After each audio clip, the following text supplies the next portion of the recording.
We were going to talk about the gatekeepers Yes. of Dallas, Texas. They will not tell you shit unless you give them vials of blood. Man, Illuminati. How do you man. feel about them? How do you feel about the Dallas low Illuminati? The lower rung Throw that Illuminati. in The there. low Illuminati. The no money Illuminati. Yeah. How I feel about like just like gatekeeping in general. Yeah. You know, it's just, to me, it's unnecessary.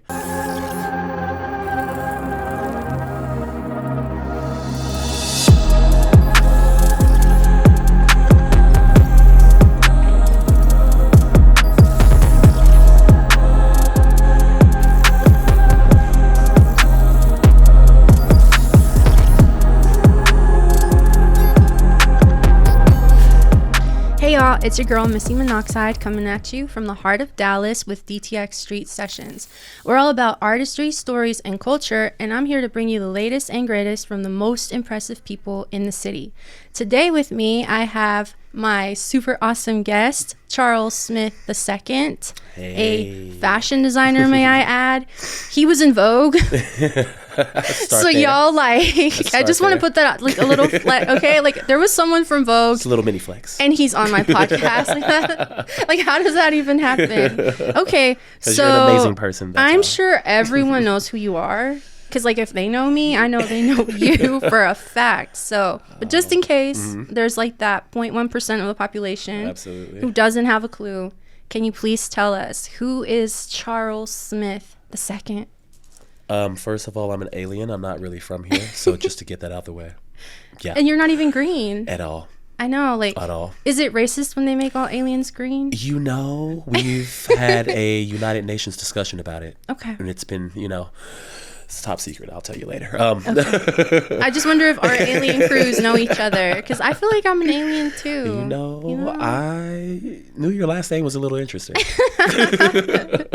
Wait, But like the yes. government one? Yeah. He's That's like the from real him. one. So He's like the real one. the or real other one, or my birth name. But yes, okay, yeah. So I'm Charles Smith II. I am a high-end demi-couture luxury designer. I do women's wear. I do men's wear.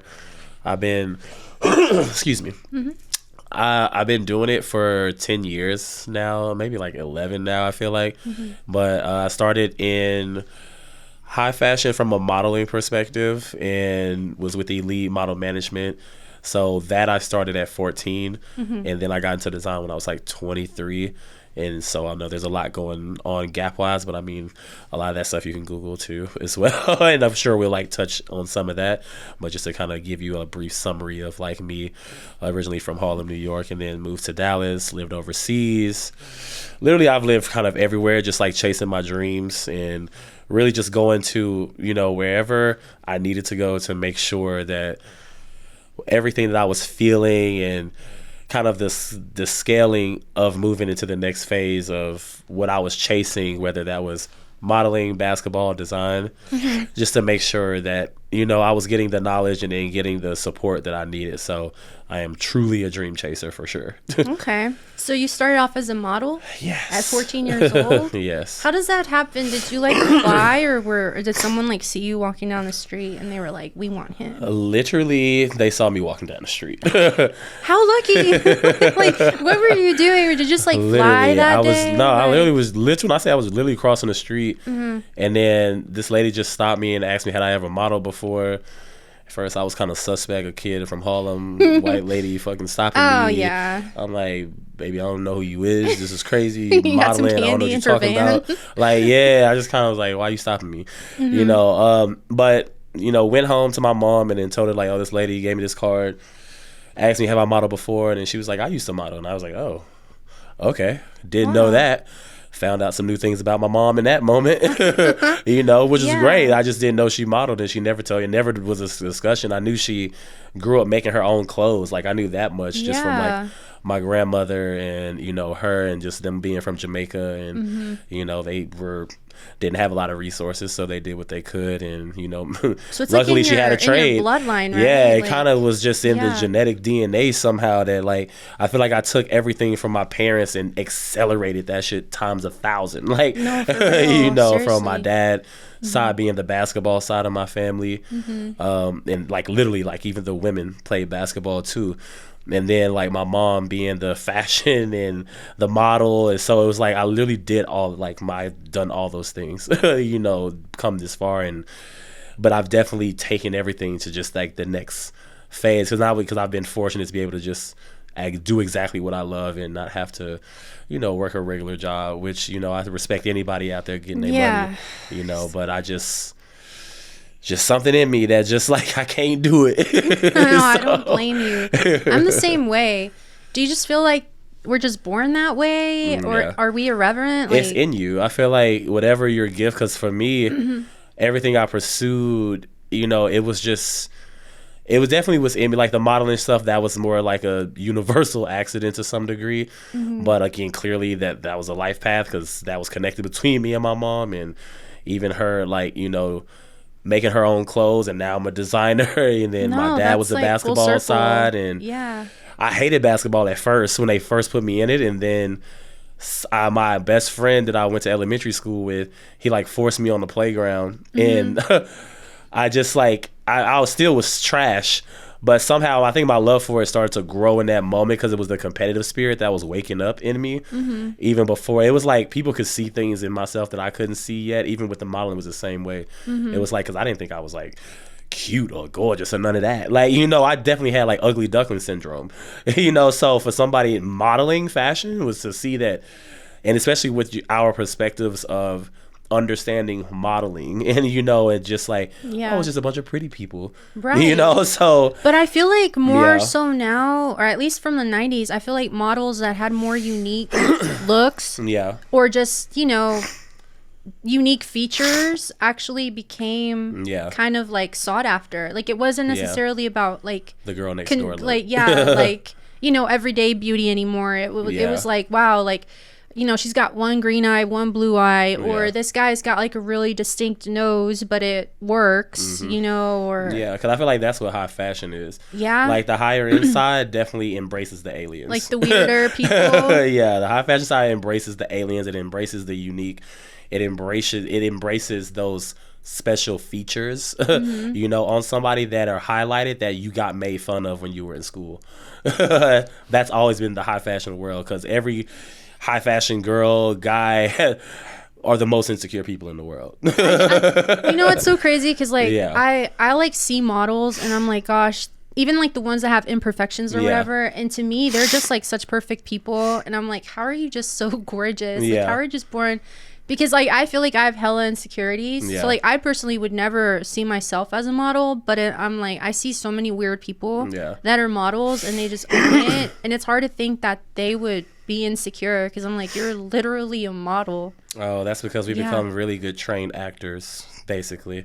So is that like a part of modeling too? Did you say like acting? I mean, it's like, so it's a balance between like understanding what the client wants you to be and what they need you to be as far as like the job, but you still have to find a way. Now these days, it's actually okay to be yourself, while understanding the assignment at the same time.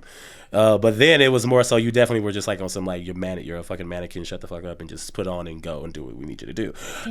But even what made, I think, the supermodels the greatest models were those who like understood that but still they still found a way for their light to shine through. So that's why you got people like Naomi Campbell, who's like a force. Like, she's a freaking force, so. And then you got like on the male model side, you got like Baptiste Gerbaconi, so it's just, or like, Tyson Bedford, who was a more like super like well-known, like, so it's like they understood how to be themselves while taking direction at the same time.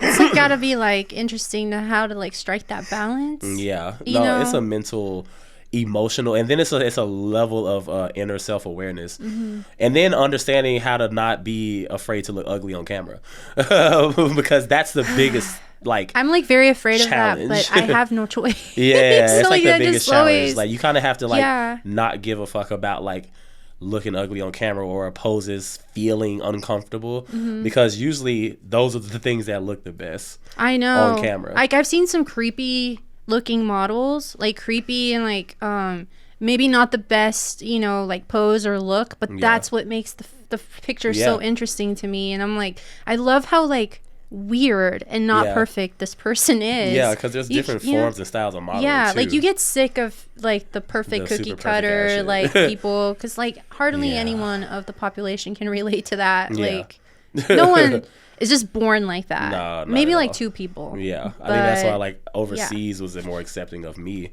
at the time, and even why also now I love more of the European like point of view because they don't embrace that girl. I mean, don't get me wrong, they like the pretty, the beautiful and all of that, but they love a unique, they love a different, they love the people that kind of people wouldn't think twice to look at, you know. And then they helped. I mean, it's like the industry helped me see something in myself that I couldn't see at first, you know, too. So it allowed me to see the way I could, I guess, be elevated, you know, obviously like stylistically, but then also internally, emotionally, in my like confidence. And it kind of the more you do it, the better you started to like, or the better you felt about yourself, because of how they saw you, but then it helped you see yourself in a better light that you probably wouldn't have done without this without that particular situation. So I think that was one thing I have continued to use and take, you know, when it comes to just like working with people too, and having models, you know, walking my show or being my shoots, and understanding I'm like, everybody has the potential. The beauty is in everyone. I don't feel like there's like, you know, a ugly person, you know. It's just all about like finding that person's version of it, that person's version of beauty that works for them and flatters them and suits them in the best light. You know, where but do you I have get to want one to of do these that. people to like help me? You know, because it sounds so beautiful, and I'm like ready to have a transformative life experience where someone is like, you're not ugly, you're just doing ugly wrong. Like, let us help you. Man, I'll tell you, the fashion industry, I mean, they do it all the time, you know. It's just they pick and choose who they do it with, you know. Obviously, you know, it's just, and that's just the world, that's just the money part, the business I just side want of it. like their mentoring, I just want like their uplifting side of it. I don't even have to model, just build me up, please. Well, then that's when you got the image consultants and stylists, you know. That's specifically what they do for like even just like the everyday person. Sponsor this podcast so that I can afford one of these people somewhere down the line, please. Absolutely. I would love like a stylist, a life consultant. Are those real? Like an image consultant? Just like a get your shit together, like consultant. Somebody that just helps Can I you get one of them? It all together. I'm talking, you know, like financially, mentally, emotionally, like all the togethers. Yes. Yeah. Someone's like, girl, you're asking for like the incredible Hulk of life coaching. Okay, so you went from being a model to basketball player and to fashion designer. And I was reading in that like Vogue article that you were in, that what inspired your entire like passion for fashion. That sounded so corny. It's okay. The passion for fashion. That was for y'all. I'm a comedian on the side. No, was actually Alexander McQueen. Yeah. And I thought it was like beautiful because I love his style, like just dark. You know, I love like minimalism. Yeah. Black, white, like basic colors. You know, and yeah, it was more so like with Alexander McQueen and just how he inspired me, especially just it was the attitude and the essence of what he represented. You know, that it just lives with me still today. You know, and the sense of doing it his way. You know, no matter how anybody perceived or took that, you know, he was unapologetic about his genuine creativity and expression and where it derived from. Was he like very confident? Like never questioned his own It's funny. work? He wasn't, I wouldn't use the word confident. I just feel like it was just very honest. It was just very like pure, you know, in that way of it has to be done this way. It like, you know, just very specific. I love people like that though. Yeah, he even said, he was like, when well, I mean, obviously before he got acquired by Gucci, you know, even he said like when he died, the brand would die with him because he feel like no one could ever execute what's in his mind. It's like he was like, how can someone else do that when I'm dead? You know, and it's like I get it. I understand that. Yeah, no, you know, makes sense. And that's why I think like, you know, being able to have my moment that I had, you know, with him, and then having to hear his inspirations as far as like for where he derives that energy from when he said, you know, religion, sex, and photography was his inspirations for how he created these worlds, you know, that you got to enjoy for just like a few minutes.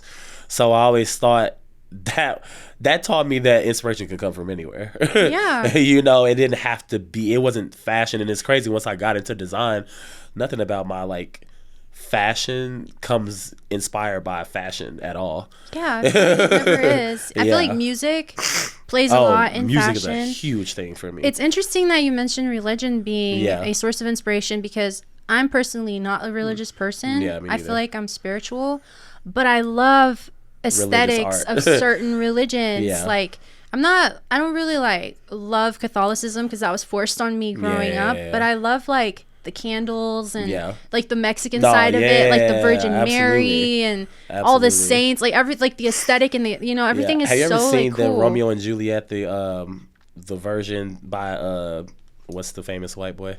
Oh, Leo Leonardo DiCaprio. I think I saw that in and like you know high when they're school. like in the church when she like dies, like that whole vibe is like a gothy, that romantic goth, but like religious, like Catholic goth, Catholic goth core, exactly. Like it's so fun. Like I love that whole type of look.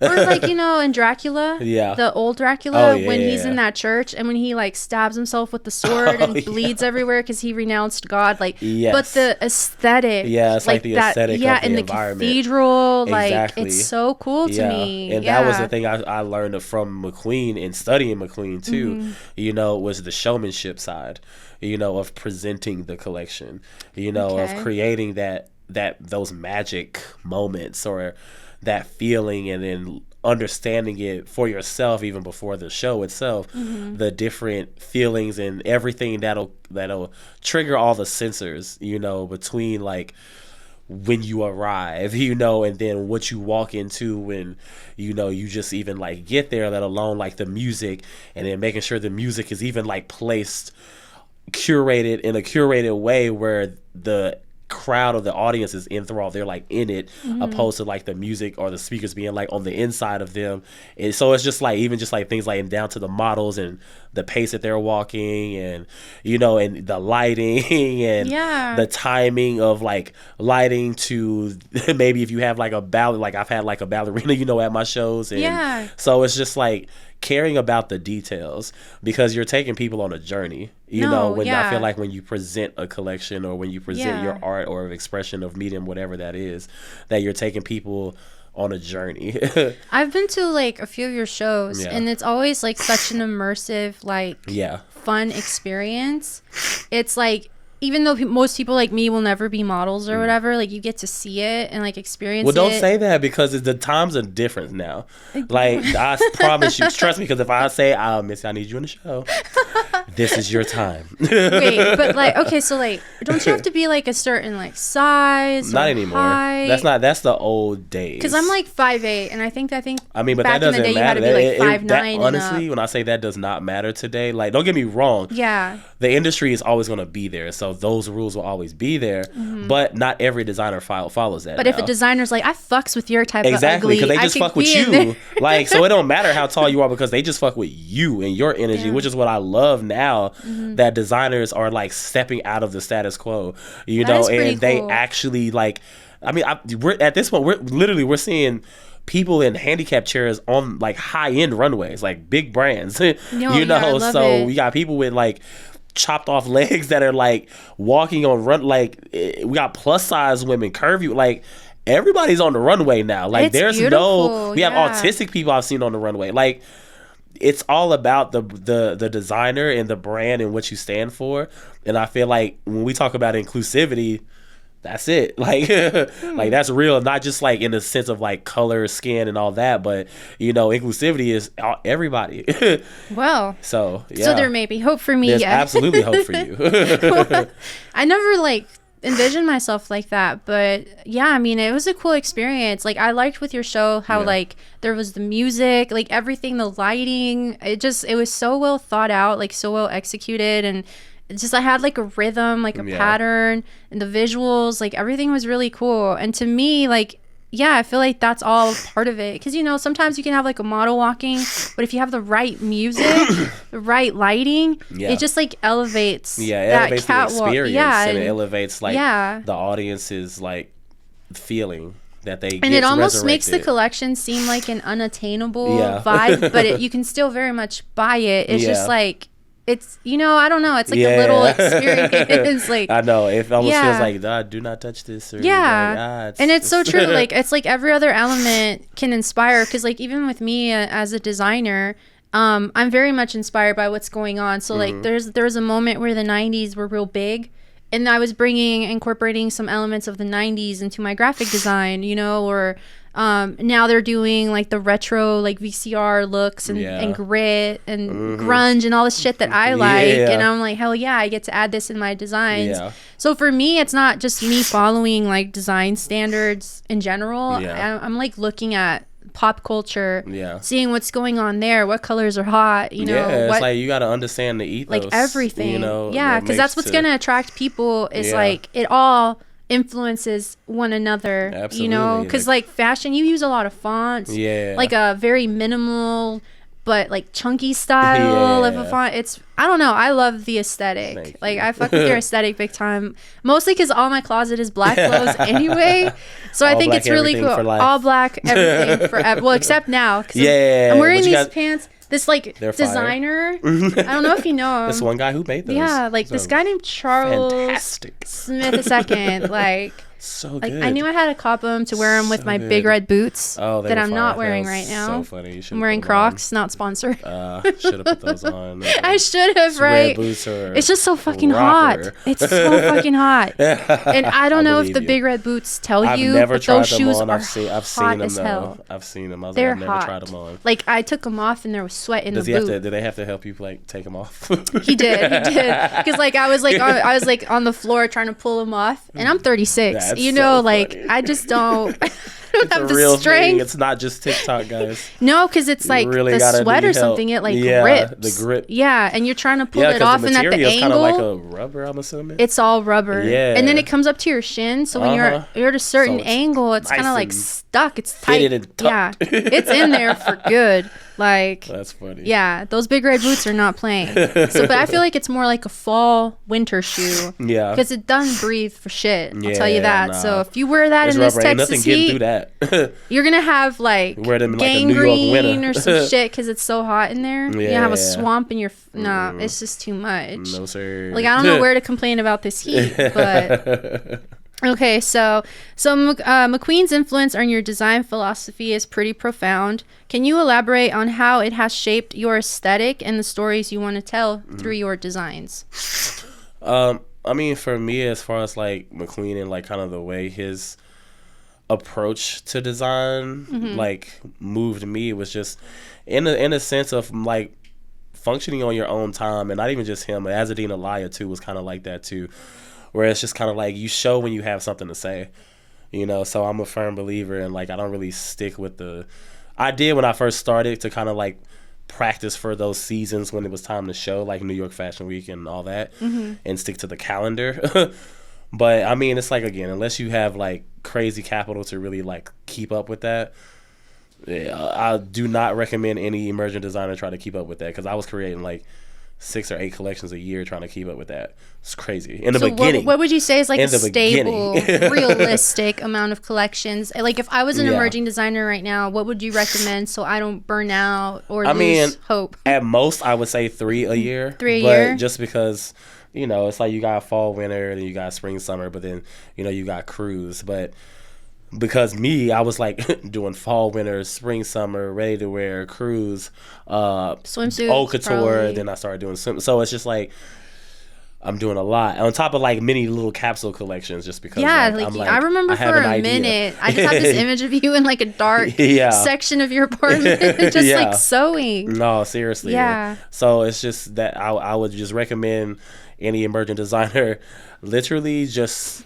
I don't even want to say do 3 collections. I'm just maybe gonna just do 2. Start with just very strong, have a very thought out idea and concept. Take your time, really think through the details of everything.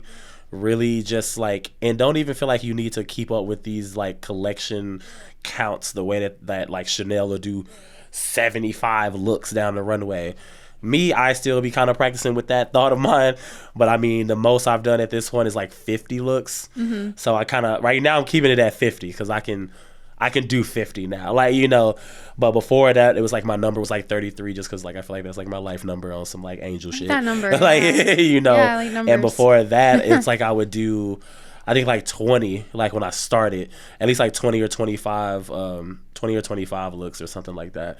Whenever I like started, but I would say if you're just starting out, like fresh in the Art Institute or out the Art Institute type stuff or design school, I would say start with just 10 very strong looks at most. Just 10 very, very strong looks.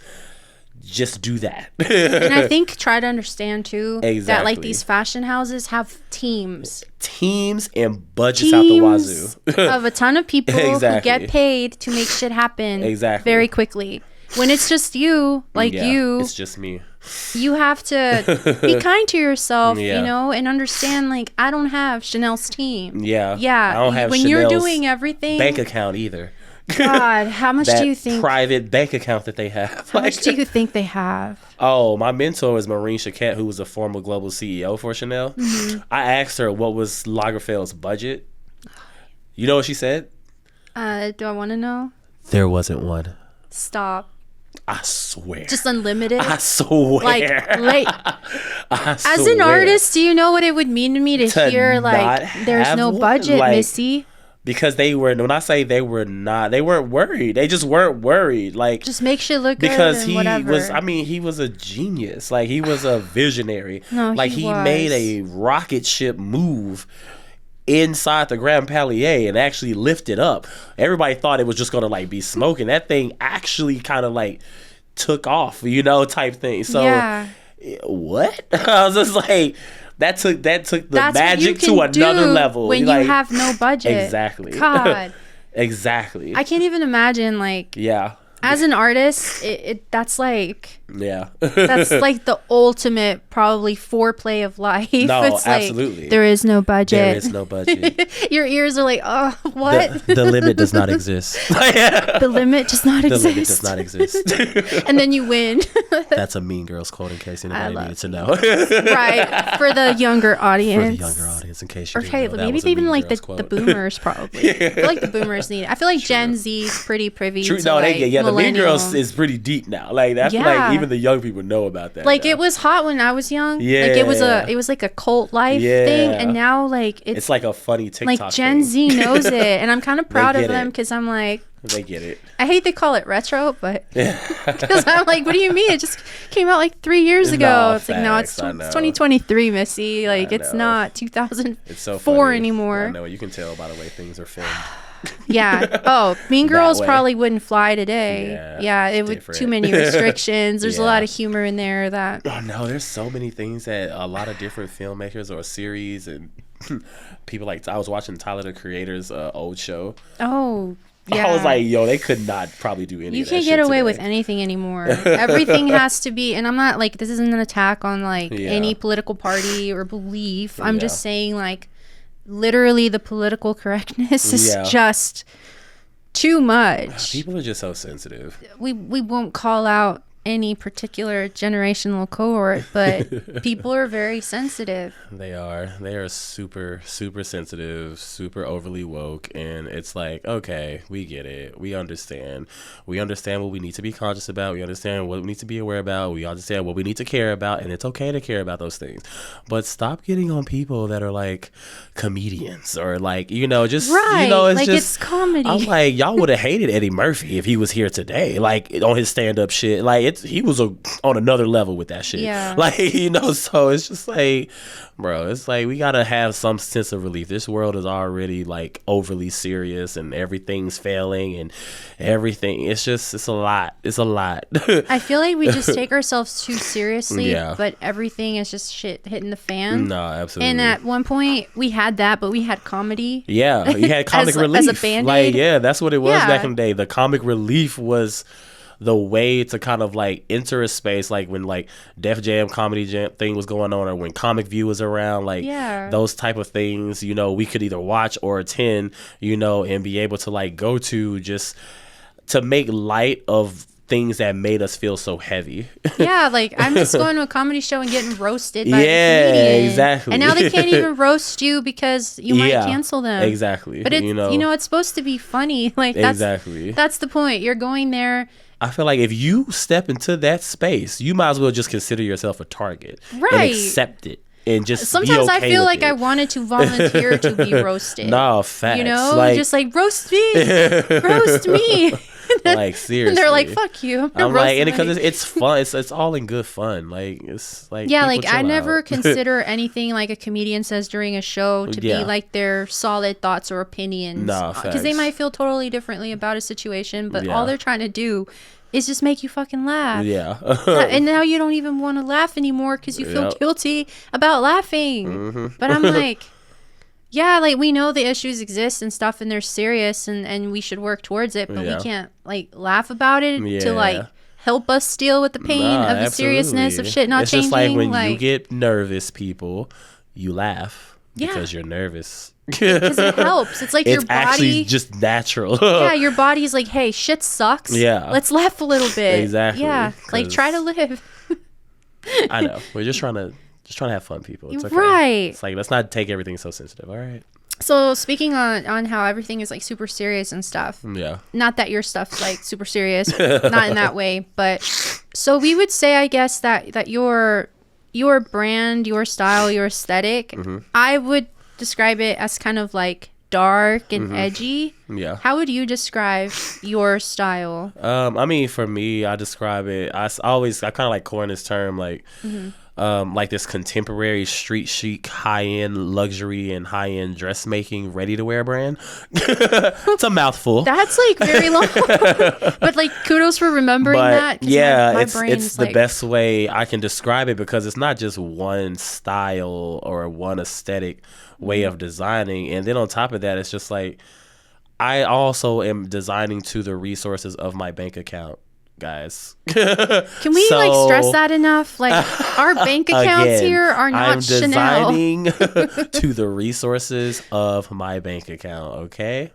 Because trust me, y'all have not seen anything yet.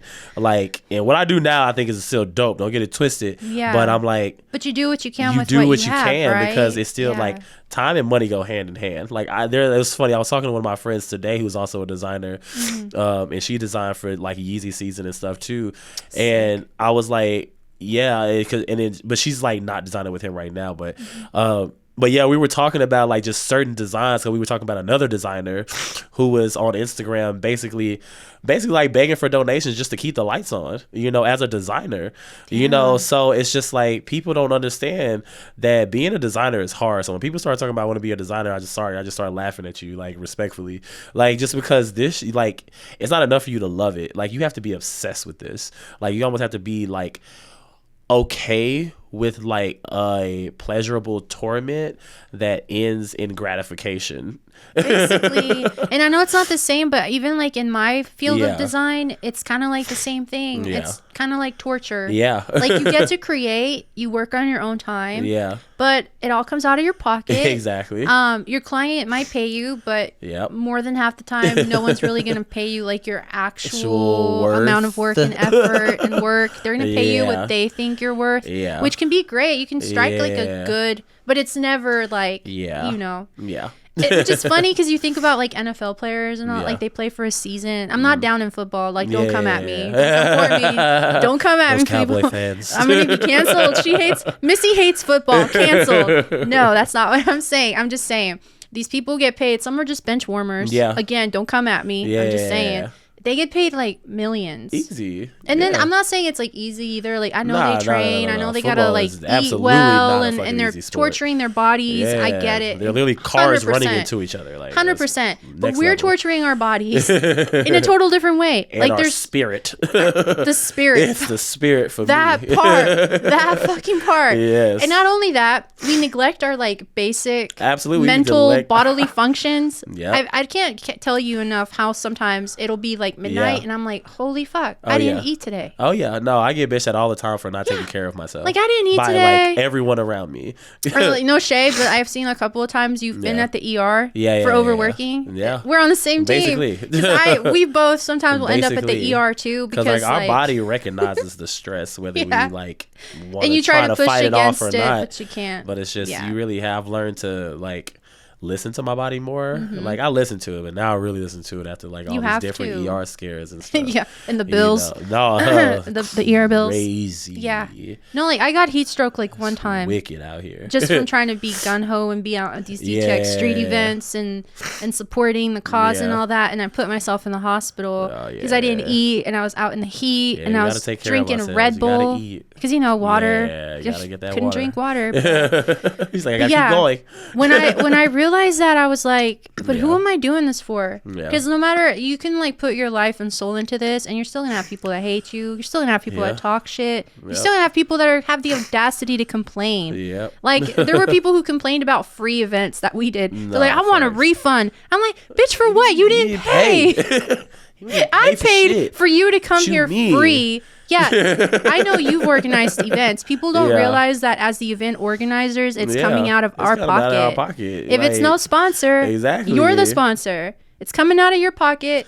And then people have like one bad experience because they hit traffic or something that's not even related to your event. And they want a refund. That's for a refund when it's their fault. Yeah. Or they'll be like, can I be compensated and just for your next event? I'm like, but it's going to be free too. Like, how do I compensate? Like, you want a t-shirt? Like, yeah, exactly. I don't know what you want from me. You want some Yeezy Air, like in a bag? Yeah, like, I don't understand. Like, you hit traffic? Cool, I hit traffic. Gonna get lunch. What am I going to ask for my lunch for free? Like, oh, you know what? Freaking Jimmy John's. Like, my Uber hit traffic here. Like, I should just get the sandwich for free. Seriously, people truly don't understand like the sacrifice that it takes to pursue your dream and to be an entrepreneur, let alone be a creative and self-funded.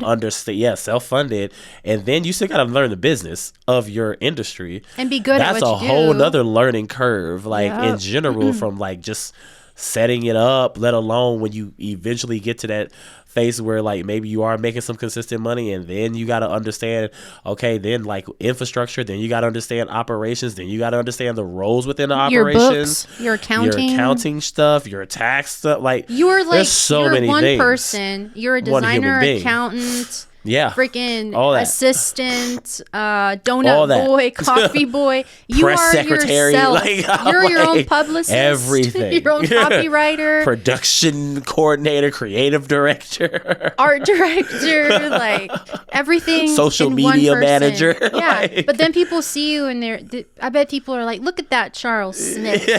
Just living downtown. All he does is sit in his house and make little clothes and then he just gets to be cool and make hella money, you know? But they don't see you at 3 a.m. sewing, probably pricking your fingers, literally, you know? You should see how many times I say getting shaky because you ain't eating in the day.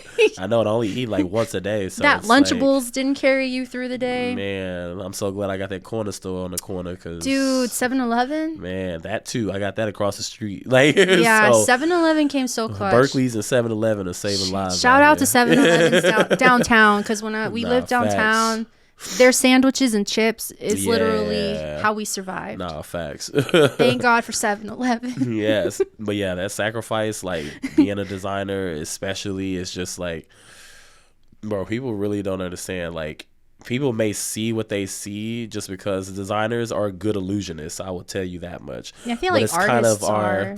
Yeah, artists, absolutely, because it's kind of our job to kind of like, what do I always say, respectfully manipulate the consumer. Yeah, I mean, we literally learn that in school because that's what marketing is. In general, psychology. That's what psychology is. Yes. That is the way you get people to sway your way. Like it it's an art form in itself, like, you know, for sure.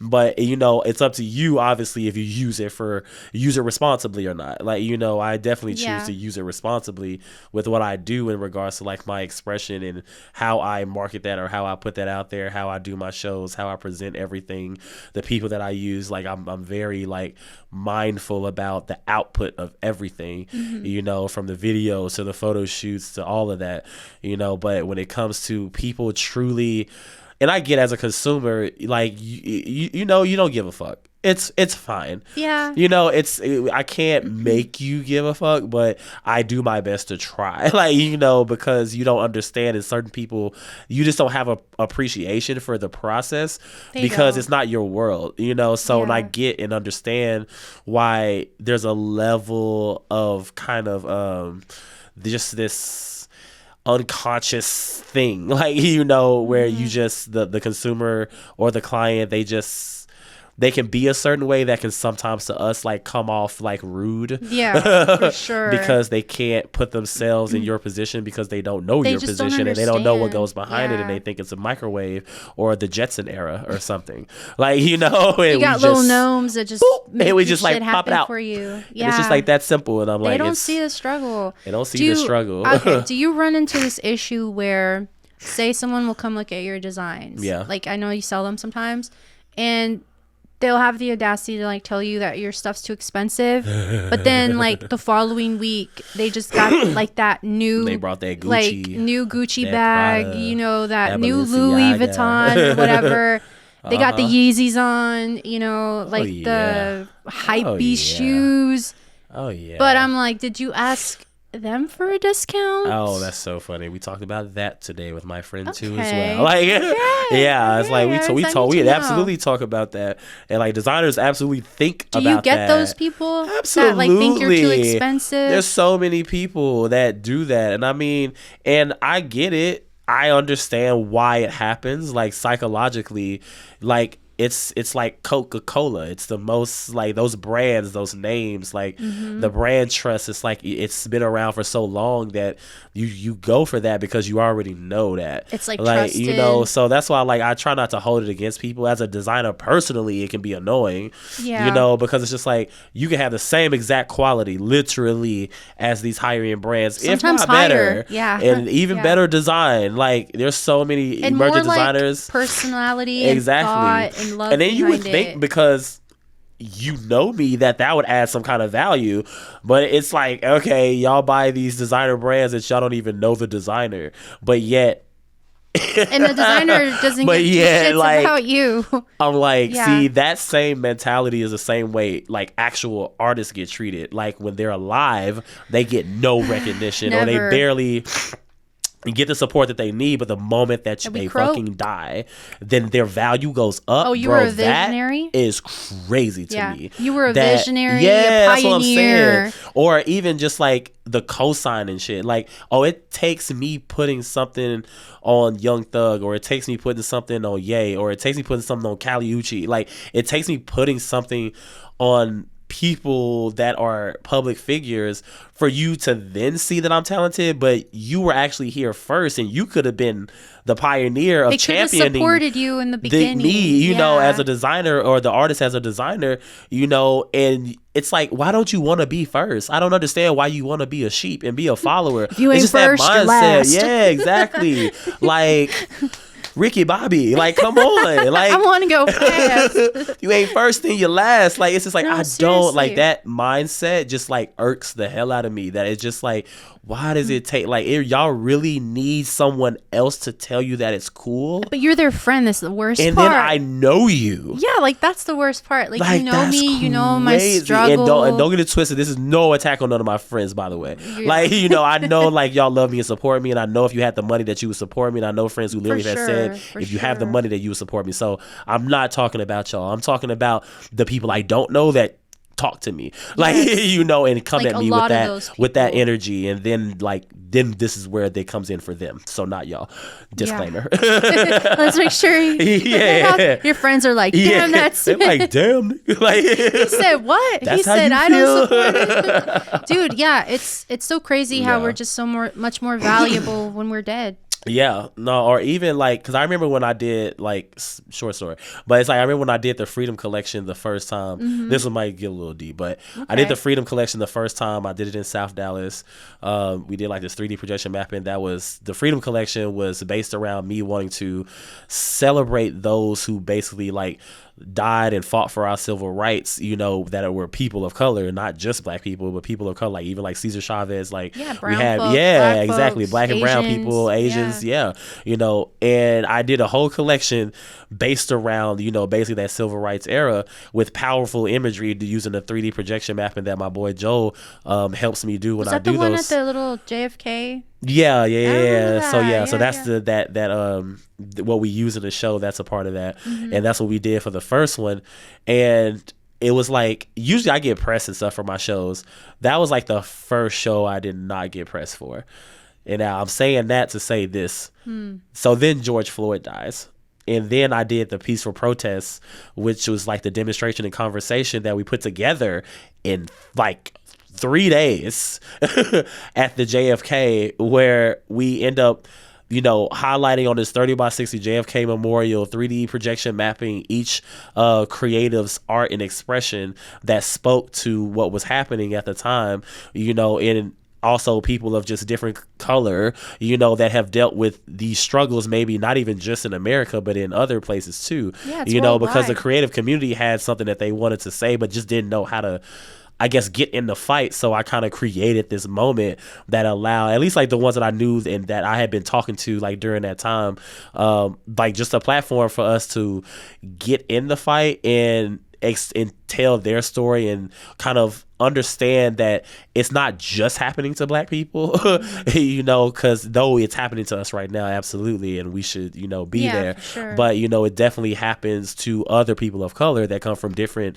backgrounds and different ethnicities. Especially like Native Americans. Yeah, exactly. So I wanted, exactly, and I wanted everybody's like different understanding of struggle to be understood and felt and heard, you know. So, and even I had like Justin Moore, who is a civil rights litigation attorney, who was like on the council, you know, for that case and various other cases that were just like that, you know, and he still does that work every day. Like, imagine being in it every day. Like, that's a whole nother thing, you know.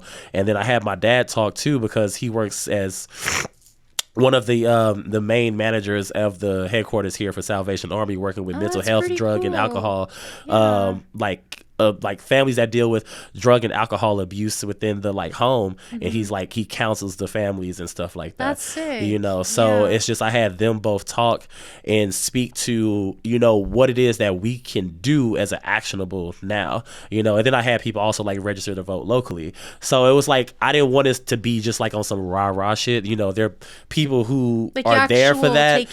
Exactly. There were things I wanted to give people that they could do and feel like they could do something, because that's how I was feeling. I was feeling like I didn't know what to do. I didn't feel like I was like, I just was, I went the longest time. I didn't design that whole time. I didn't design for like 3 months. I didn't touch nothing. Like, you know, I just was too paralyzed by what was going on at the time. It hits heavy when it's you know? Because it can happen to anybody. Absolutely. And then you think like, well, I look like that. It can happen to me. You know? And I know people's like, I know we just said some people are sensitive, but like in this case, like it's more than sensitivity. Like there's like, it happens all the time. Exactly. You know, and just people of color in general, you know, it's been rough for like us, you know, brown struggles, Asian struggles, black struggles, Native struggles. Like it's like, not that this world wasn't made for us. It's like this world was made for everyone. And then over time, like select groups, and I don't even just mean like white people, I mean just like groups, wealthy people, corrupt politicians. These it's just like America wasn't manipulating. It just wasn't built in our favor, but it's working the way it was built. Yeah, which is kind of crazy, because like America was native land, and then that, you know, the demographic just totally changed, and now you know, nobody even ever talks really about like Native American issues and what they're going through, and they're in it all the time. And it's probably worse as a Native, because this was like, this was our home. Let alone if you actually live on a reservation and in those areas, like they're literally dealing with that. That's a struggle that they live with every day. Like my native side stems from like south of the border, like Mexico, but back then it wasn't North, South America. It was just like America. So native is native, you know? And like our people, their home got invaded, they got kicked out, got the shaft, and now I mean we're still here, but like no one remembers. No, facts. So you know, like, you got to advocate for your own people. Absolutely. Sometimes and no one else can. And that was why I wanted to create that way. You know, everybody coming from different cultures of Black and brown descent, you know, it could all speak about their struggle, because I've always because even Do Not Touch, my, you know, my concept line was always about, you know, that the universal part of that, not just like, even though it was inspired by Trayvon Martin's, you know, killing, but it more so was a universal symbol of protection is what Do Not Touch is, you know, in that regard. Once it kind of like continued to almost like redefine itself, and then people, what they got from it, then I start to understand what Do Not Touch turned into, you know, more than like my beginning inspiration of it. I loved that collection. Like I wore the shit out of the hoodie all the time, and I had the fuck off one too. Oh yeah. I would get looks. There were a couple of Karens that didn't like it, you know, but I want to say like 90% of the time people were like, that's a fucking sick hoodie. And I would just always like, I'm all fangirl, like, my friend made it. He's a fashion designer. Check him out, Charles Smith II. Appreciate that push. I was always plugging it. No, for real. I tell people all the time. Absolutely. Like, because people would ask me like when I bought the pants and stuff, I'm like, yeah, that's Charles Smith II. No, see, and that's how I am about my friends. That's why, like, don't get me wrong, like I love the big brands and stuff too, but even with that, like I don't even like, I haven't shopped it forever. Like I've been making my own stuff literally since I've started designing, but there have been certain like but I buy like pieces, which that means like I invest in like a piece from a higher end brand, but that means it's something that I don't make, and that's something I couldn't live without. So for me, that's how I like shop when I do get something, which is like super rare and far in between. It's gotta be kind of nice though. Yeah, saving absolutely. money on your drip. Or when I have like a big sale or something like that, I'll like, that'll be some treat for myself. But again, usually I don't even go seeking that. That means it actually, I kind of was like, when those moments, I actually just kind of, they were like accidental things that I just saw in passing if I was walking by a store or something like that.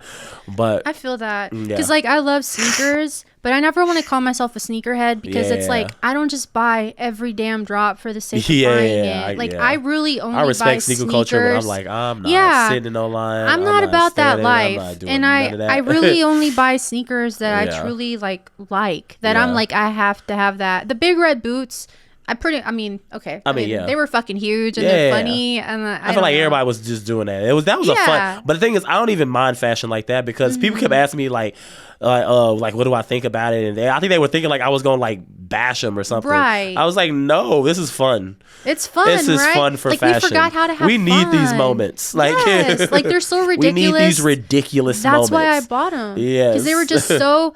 I mean, I didn't know if they would happen again, for one. And then they're just so ridiculous and funny. And I'm 36, and sometimes I just want to not take life so serious all the fucking time. So I was like, I'm going to get these ridiculous clown-ass boots, and I'm going to wear them. Yep. But I got to wait till fall because it's fucking hot. But that's the part I love about fashion is that when it can be... That's one thing I think I like about, like... I think that's why I like haute couture and, like, the higher end side of fashion. How do you define haute couture? Haute couture is basically a short term for just high-end dressmaking. Okay. Yeah. By dressmaking, you don't mean literal dresses, right? It's...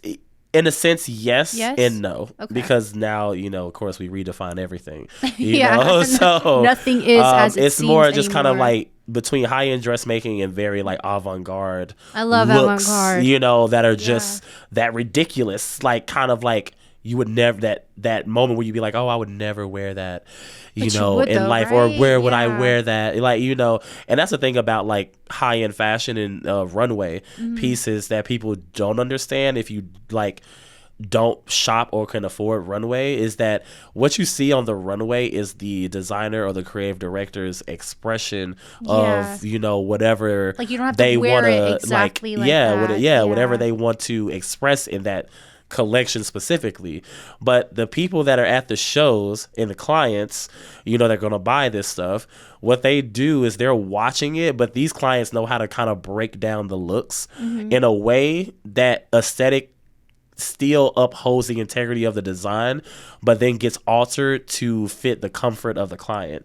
So just because you see something a certain way, ultimately what goes on the client gets like stripped down a little bit. Now, like I said, the integrity of the design stays the same, but there's certain things that may get like shortened, or like, you know, like the hem might come up some more, or the sleeve might come up some more, or the sleeve might get taken all the way off, or this big thing. That's how you know you're like in a different level of life when your shit's or like tailored. this big flower thing that you see that they did in the show. It becomes like a minimized version of it. You know, that could be more wearable for like a gala like or a charity function or something. You know, not every day. You know, I wear it every day because I'm a fucking weirdo. But it just depends on the, you know, of course, it just depends on the client. I'm a weird person. I love weird things. Like, personally, I really fuck with like that dystopian minimalist like fashion. Looks like you could wear it in like Dune or Mad Max. I love that type of fashion. Like very just plain. I mean, that's kind of the way Kanye was designing. Yeah, he was. He was really designing. I feel like he got a lot of hate because of like. Surely he's got like some mental health struggles, you know. And it sucks that like his confidence is. I hate that in this world when you're confident and you know what you bring to the table, people just call you fucking crazy. But I guarantee you, if and when Kanye like RIPs, everyone's gonna be like fucking visionary, genius, misunderstood. I don't care what nobody say. You can't cancel Kanye. He was right. I don't like, and don't get me wrong, I am not agreeing with the whole I don't agree with anti-Semitic like everything stuff, he obviously. says. But you know, at the same time, you can't. It's like you just, his vision is what it is, and then on top of that, I've had the pleasure of like being around him and working around him to be able to understand his true heart's intentions. Your air was in Kanye's air, and now it's in my air.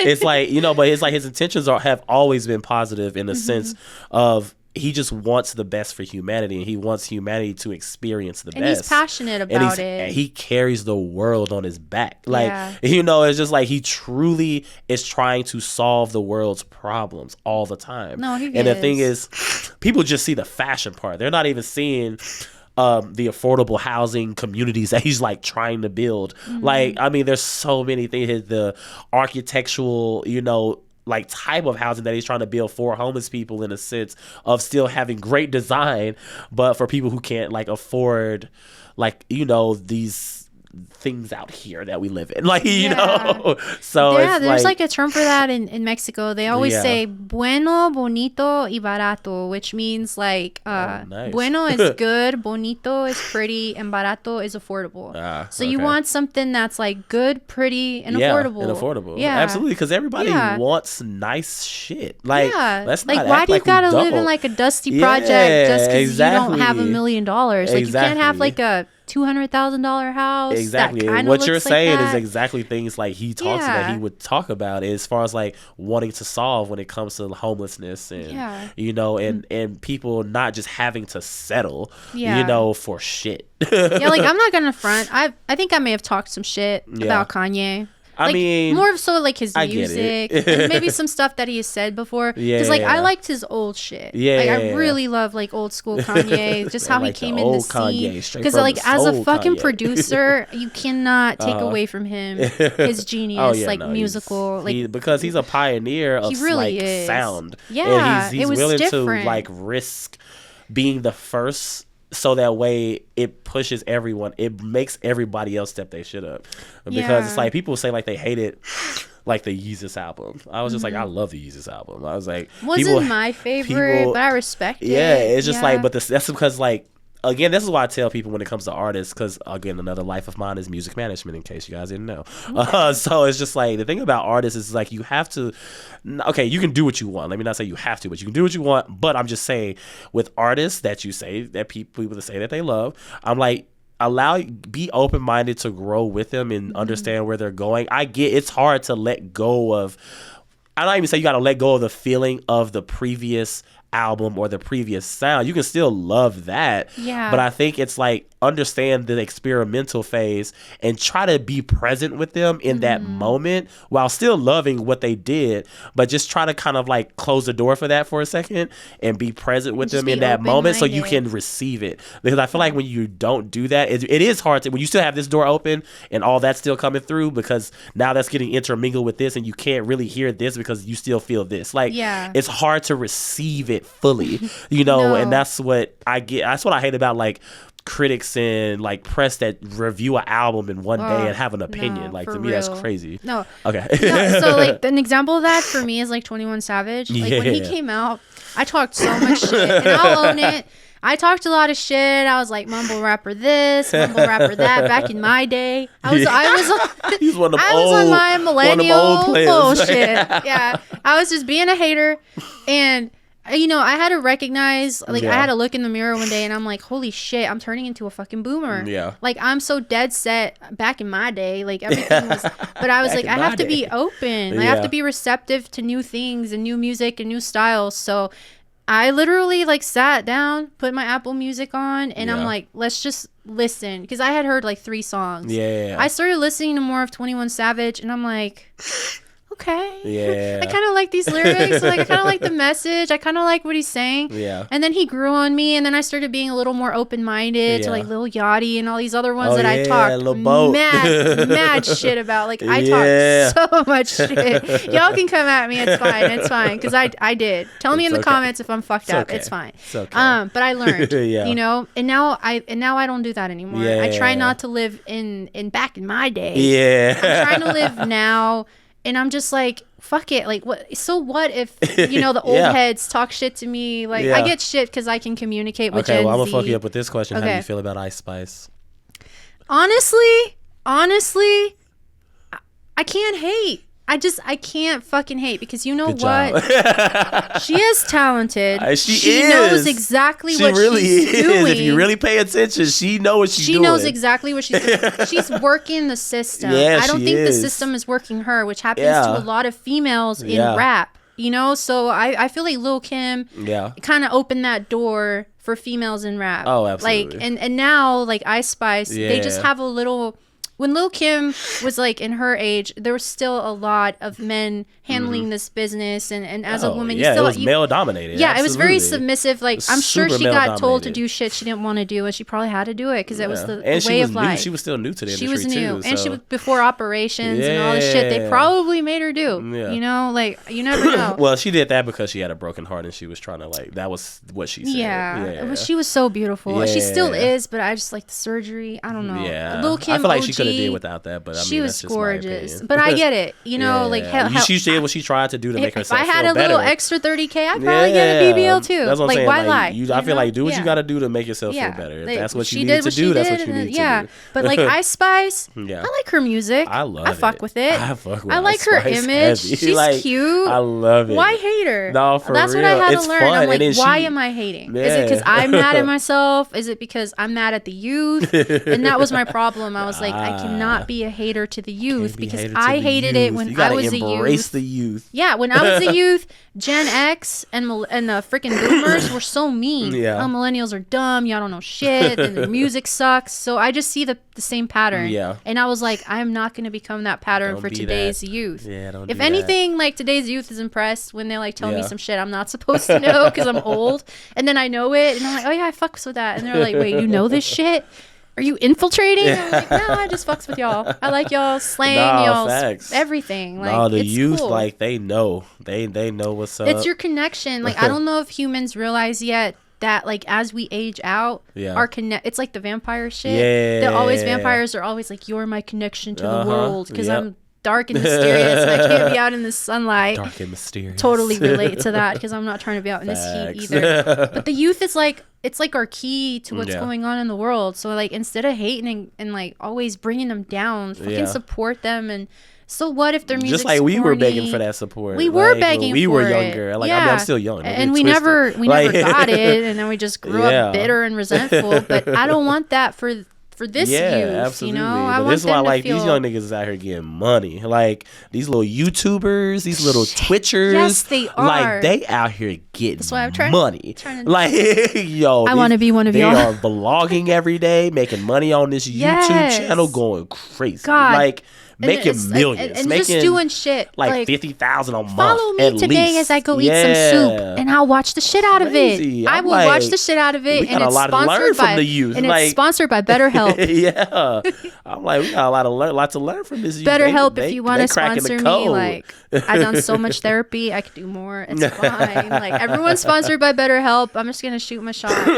You know, got to shoot your shot. I'm no Bobby. I'm no You got Bobby to. Althoff, but It's I'm okay. gonna shoot my shot. You know, okay. because like BetterHelp, like therapy. Bobby lucked out. She I really, love her though. She lucked really out did. though. What do you think happened with her and Drake? It's sus that it was just gone. Feel like Drake tried to hit that ass. Like, she's married, right? and yeah, she's married with kids. Like, Very married. So I She's got feel like two he tried. He tried her. He was in the and bed, She probably was like- no, I told you, Drake. Like, this is not happening. And he probably Like the was tension was just like, for oh, show. No, I can't. Like, you turning down Drizzy. Like, You notice that her management knows exactly what they're Yeah. doing. They paired her up with like a lot of like very Yeah. interesting black guys and created like very Yeah. sexual tension. Yeah, Because like- the one she did with Mark Cuban went all that. well, yeah, it was like because I heard how it started, like how it got to what it happened. You know, as far as like her story and because Yeah. just with her just obviously because she did the funny Marco thing. Drake Yeah. saw the funny Marco Yeah. thing, and then she slid into the DMs. And they have the got same that. agency. Exactly. Then Yep. now they got the same agency, which that agency happened because of Drake, and then they put the whole 15 team She got a whole people team. around her now. I got two people. You know, and now it's just like, I mean, once you do that, and then like she got the same agent as Drake and Mark Cuban, like that's crazy. Like, you know, Insane. it's like it's only up from here, like for you. I'm like, Mark Cuban, I'm from Dallas. Like, Please be my agent. you know, Did I- but the thing is, people didn't know. Like, she already was like popping on TikTok. She like, was. on some like mom shit. Like mom shit, Yeah, too, she was yeah. on some mom shit that was Yeah. like funny, and that person that I guess the persona that she created dead as well inside, was yeah. already living on. You know, the that. funniest part is Yeah. like I'm actually dead inside like that. Yeah. Like, that's actually my person. Yeah. Like he watched it and he's like, I swear you and Bobby are like the same person. I'm like, yeah, except I'm not Yeah. funded by She Cuban capitalized. and Drake. Yeah, she and capitalized it.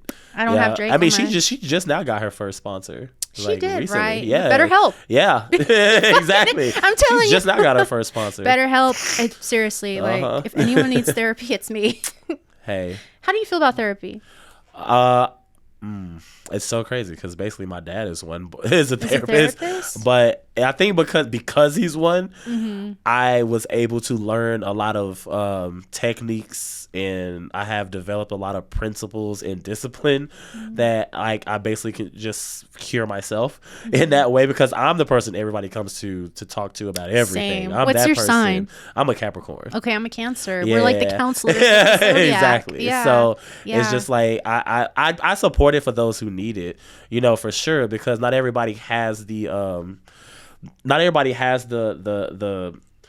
the language, the emotional intelligence to understand That's how true. to understand themselves. Or explain how they feel. Exactly. Yeah. You know, so it's like I believe being able to talk to someone who can help you develop that language on how to understand what you're feeling, what you're going through, what you're processing, and then understanding how to understand the why and the habit reasons and why people may react to you a certain way, Yeah. you know, depending on whatever the scenario, the situation is, and then how to like react or You're not like taking react. notes on yourself. You're like your own therapist. Yeah. How do I feel today? Yeah, like, because for me, I tell people it's a daily practice, which is why like I don't need a therapist, and I say that confidently, but I only say that just like I say I'm perfect, because I do the daily work in regards to just having a conversation with myself, inner wise, and just understanding people and paying attention to the habits and the why, and also like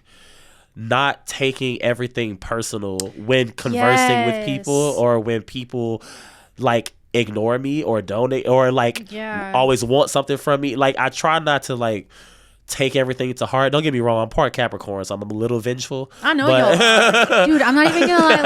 Like, I really thought that I didn't fuck with Capricorns. Yeah.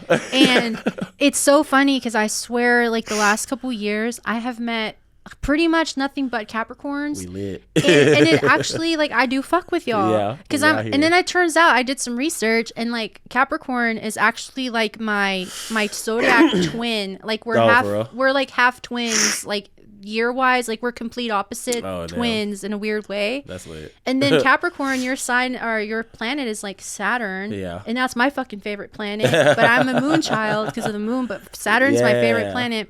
And like Capricorn and Cancer are actually like really great friends. And I was like, hold on. So I've been talking mad shit about Capricorns in these streets. And we're your best friend. And you know, it's one Capricorn. She ruined it for me. It was one. I won't mention her, but there's one Capricorn, and she's out in these streets. She's out in these streets. Making y'all look so bad. In the streets. I'm talking like unhinged, just out in these streets. Yeah. But this is a year that I learned that I actually do fuck with Capricorns. You know, we're pretty awesome. Just saying. Y'all really are. And y'all are actually like really ambitious, which is something else that Cancer can relate to. Like, and perfectionist. Super ambitious, super perfectionist. And very self-critical. Very fucking overly critical. We care about everything and every detail. And we feel everything. And we feel everything you say and everything you don't say. Yes. Like, we're like very much all that's when I realized we were very similar, because Cancer is like all intuition, discernment. Like, we feel it. I know you have a problem with me before you even know you have a problem with me. I can feel it. And I can feel if you just have something going on with you in general. I can hear it just in your voice. Yeah. You know, when people get on the phone intuitive. Or something. Yeah, so I'm very empathic in that way. You know, I just want to apologize to every Capricorn I ever offended. I'm changed. I'm reformed. She's reformed. I fuck with the Capricorns now. Y'all are good friends. We fuck with Cancers. Except for that one. You know, you can't win them all. Her. Yeah, because Cancers can be mad fucking annoying too. I know it. I've heard. June Cancers. June Cancers. I feel like there's a specific version of them. Very vicious. I'm a July Cancer. We're the baby. Yeah. Softies. We love you till you do us dirty, but we love you. Yeah. Yeah. I'll be petty, but. Oh yeah. Petty queen. I have my little petty vengeful moments too. Yeah, but you kind of have to. I feel like it's healthy to have. No, a petty because moment. I need you to feel that. Yeah. I'm sorry, the universe don't work fast enough for me sometimes. People say reciprocating energy is fucked up. Man, that's it. And I say that because it's like I'm the most patient person. Like, I'm the most patient person. You can talk to me about anything.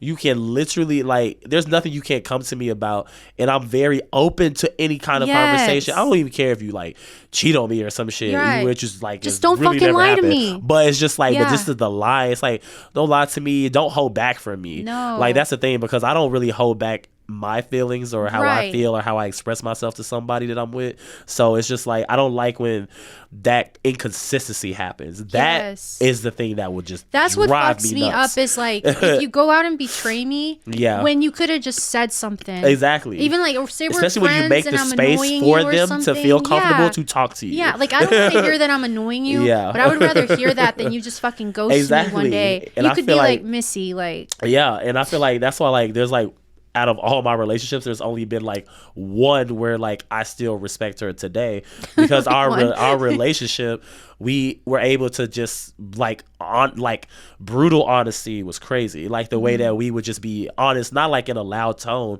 as far as like, you know, we both still have the art of delivery, you know, but we could pretty much say things exactly how we felt, which a lot of people cannot do because they're afraid of their partner's reaction. You know, but we were able to really just be like, I love you, but like, I don't want to go off on you because I'm working right now. So can I like get at you when I'm done? Right, like that like, should you be know, okay. We would literally talk to each other like that. Like, you know, and for some people that's hard, you know, because, and only obviously because they don't know how to like deliver that feeling in the most like they want to concise experience way. The rage and yell and cuss you out now. Yeah, you know, you don't want to just say like, can you leave me the fuck alone? Right. Like, you know, like not everybody can like handle that version of honesty without taking it in some certain type of way, unless that's your partnership, you know, type of relationship where y'all do talk to each other like that, and you know when they like are playing and not talking to you like crazy for real. You know, so I definitely had like one relationship where like we could talk that honest as far as like when we felt some type of way about something that like I needed to tell her or she needed to tell me about. And then we go right back to just the love, because we able to have a conversation about it and understand why we may feel like that, validate each other's feelings, and then be able to like just come back together. I mean, it should be like that. Like you should just be able, because I feel like when you keep things bottled up or you don't talk about it, that's where the trouble starts. And I know nobody likes to hear, like, I'll use this as an example. Like, say, like, you're in a relationship and someone wants to cheat on you. Yeah. I'm not actually even mad at the thought of this person wanting to cheat on me, or if they, whatever. Just tell me that you're feeling like you're going to cheat on me so we can talk about it. But don't go fucking cheat on me and then get mad that I'm mad. Because that's the part that betrays me. Is not that you cheated on me. Is the fact that you fucking lied to me. Yeah, now you're trying to gaslight me and shit. Yes, that's what... I'm like, I can forgive your feelings if you may cheat or whatever, but tell me. Yeah, don't go like, betray me and then be mad that I'm mad. Yeah, because that's what fucks me up. All is it you takes is me. just a conversation. It's just like, especially when I feel like the same way about that too, and I feel like with the person I was talking about that I said I respect that I was with, I was like, we really ended the relationship really mutually and respectfully because we didn't want to get to that place where resentment was starting to build or where we did something stupid. You know, because of just our life was just going in two different directions because of just our work, honestly. It wasn't because of like the love or anybody did anything wrong. It just was just life was lifing. So you had mentioned that your do not touch kind of had some roots with like Trayvon Martin. I know I just ADD'd right now. No, and we just went from like being Capricorns in relationships, and I'm like, so you're doing circle back around to some deep shit.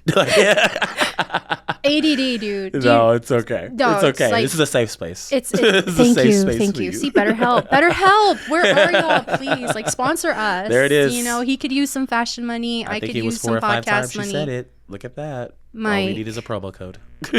Sorry, y'all. I think I was like way back here. It should be right here. Yeah, no, just give us a promo code. That's it. Smith second. Just saying. Yeah, Missy M. Like, come on, BetterHelp. We could be good for you.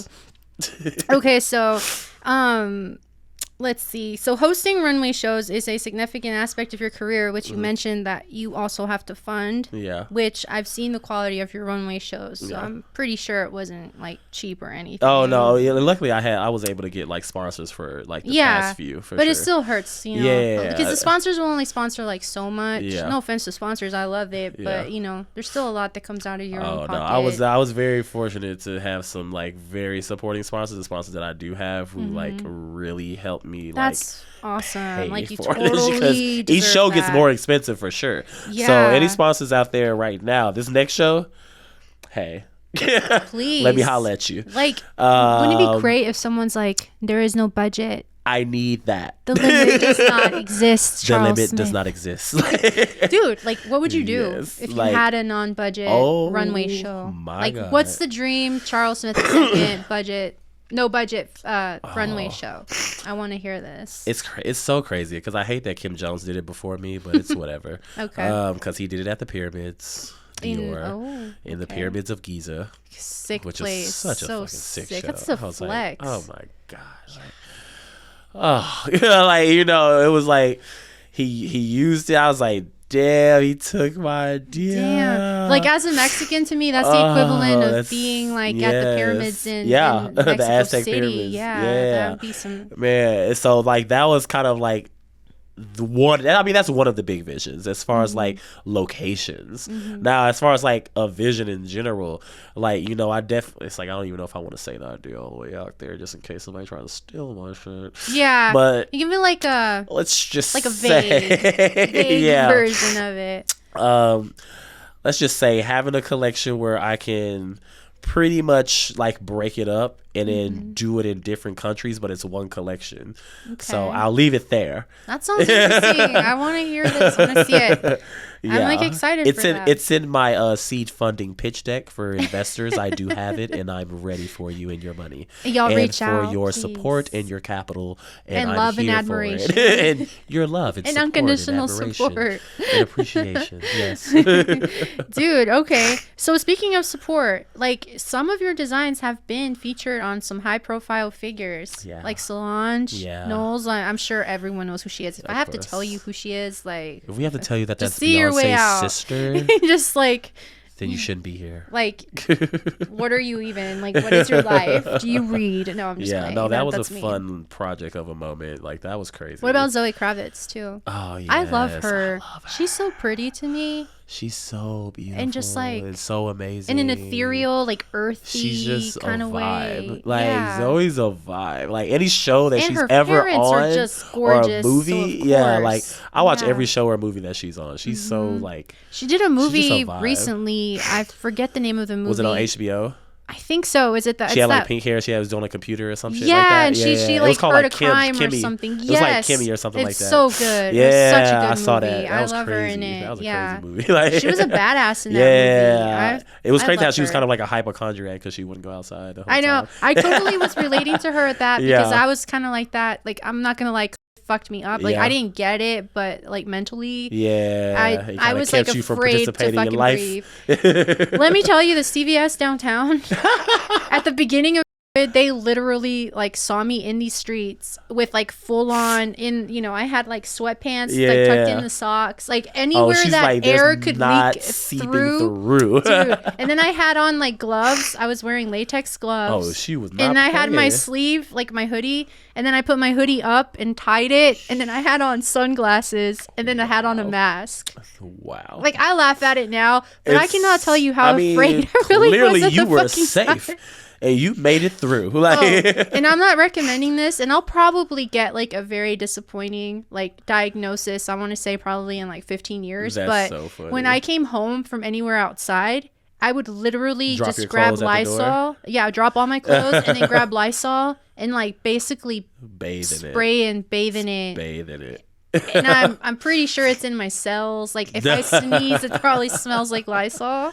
That's so funny. Not sponsored by Lysol, but if y'all want to, hey, Lysol. At this point, anyone that just wants to sponsor me. But I fucked with Lysol like a lot. I had all their products. I'm a long time user. Trust me, my mom gets me them shits every time she goes to the store. She'll just like get me some. Just all the time. I was like their number one consumer during COVID. I feel you on that. Trust me. So like people that saw me downtown, I know I looked like straight up like an idiot or an alien. Yeah. Like, who's that idiot? And then not only did I wear like sweats that just didn't match, like nothing matched. Like, it was like my Art Institute hoodie with like some green pants. Oh, that's great. Some like weed socks. Oh, that's so good. Which by the way, I'm wearing weed socks. But yeah, it was very bad. Please tell me y'all took pictures of that. Actually, I may have uploaded some stories. You should just put it here. I was like self-conscious. I was a little self-conscious. Don't do that thing. Just put it here. Yeah. Picture of that there. And I can't believe I went out like that. And I was at CVS touching stuff with my gloves, and then I would still sanitize the gloves because I didn't want to touch doorknobs. Dude, like, when I tell you the government had me, you were Naomi Campbell with it. Like, I was that's on how a she was. level. She was like that. Yeah? I saw her. I was watching her vlogs during.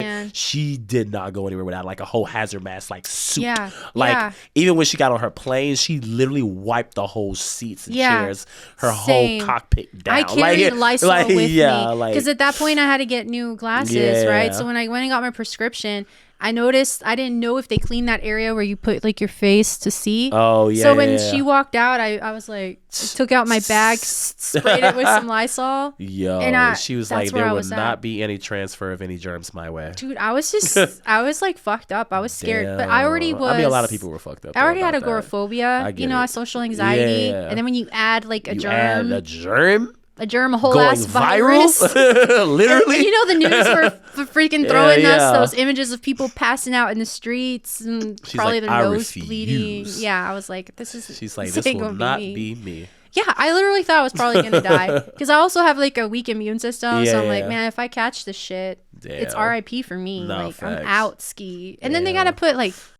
took her like can you imagine? Yeah, of all the things that could have happened to me, a fucking virus, so I wasn't playing any games with it. No, I mean, you played it safe. I did. I did. And sorry. So. Yeah, but like, so like, since we're on COVID, did that like I know that probably affected your life a lot. So luckily I had caught like before we like knew what it was. Yeah, I feel like I did too. Yeah, I caught it before we knew what it was, because I was traveling a lot before that, because I was going back and forth to New York at the time, like because I was actually like because I'm planning to do a show up there in Soho, and so I was like going back and forth to New York, and I just remember like right before it like the world shut down.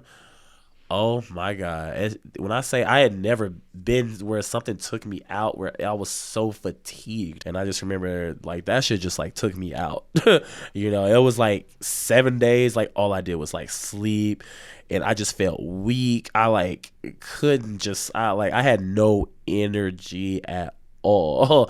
And then on top of that, it was just like my equilibrium. Every time I would stand up, I would have to like stand there for a second to like balance myself out. But even it was crazy when I would be walking, I feel like I was like walking to one side like naturally. What? It was like That's weird. Crazy. Yeah, I had never felt like that. And then my wheezing, it was like like I got asthma, but this was like a different type of wheezing. Like it was like hearing something from the movie Species happening inside of me or something. It's crazy. Like, yeah. Like you got it. Yeah, it took me the fuck out. But once I got over that hump, then I never caught it again. But it was kind of like crazy. You must have had like those hardcore antibodies. Man, I just had something. I feel like we caught it in St. Louis. Yeah, it was a little grimy airport. Oh yeah, and we weren't masked because it wasn't a thing. Like it was barely like taking off.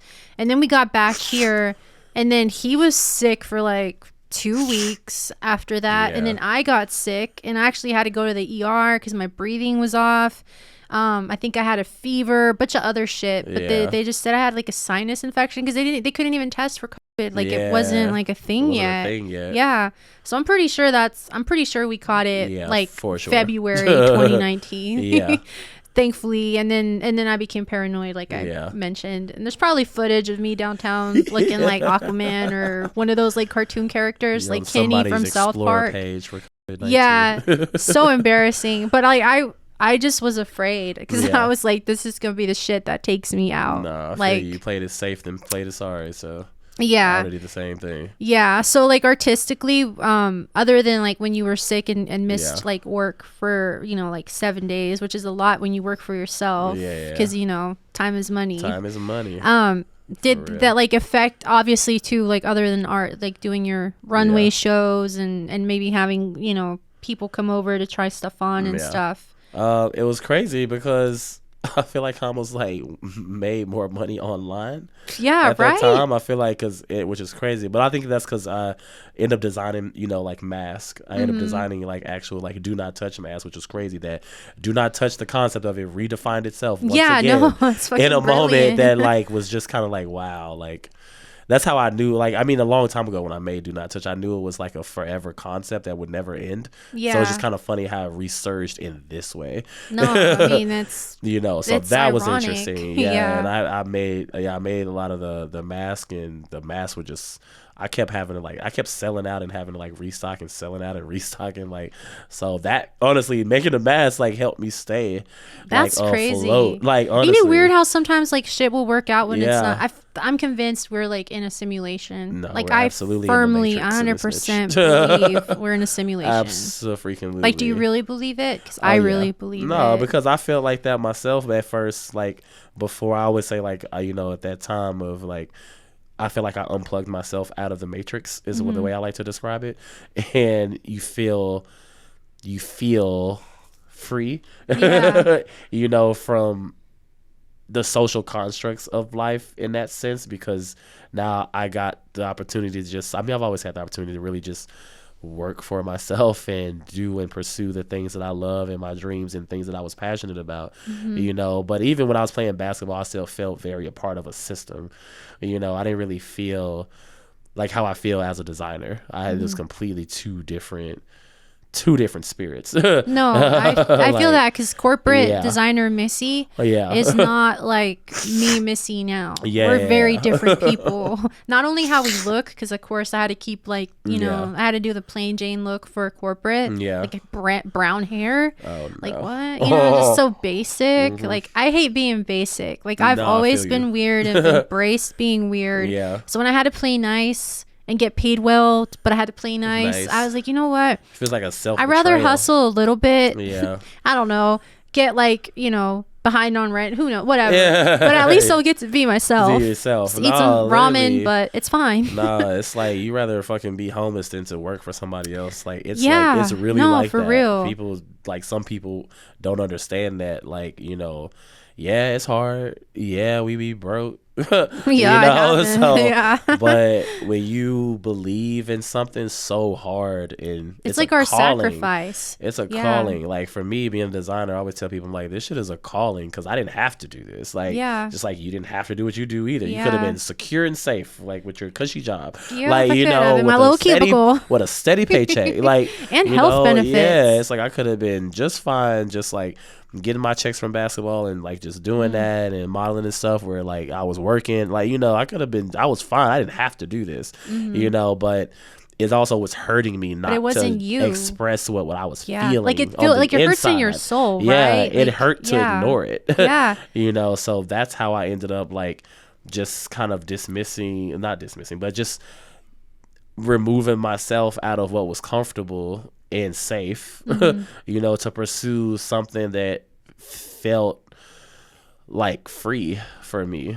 I just walked in one day and quit my job. Yeah. And like people asked me like, oh my God, did you have a plan? I'm like, no, I really didn't. Like, I don't know if it was anxiety. I don't know if it was depression. Maybe I just had enough. I don't know. I just like walked in one day and I'm like, I'm done. Yeah. I'm done. Yeah, and I got in my car and I drove off and I flipped off the place while I played Taking Back Sunday. Wow. And it was literally that was straight out of a movie right there. Feeling of my life. No. That's great. Those movie moments are when I'm like, this is a real. Fucking Matrix. No, it really is. Because sometimes I'll have a thought and then out of nowhere I'll see something exactly. Or like the TV will answer something that just little coincidental synchronicities that just shouldn't happen.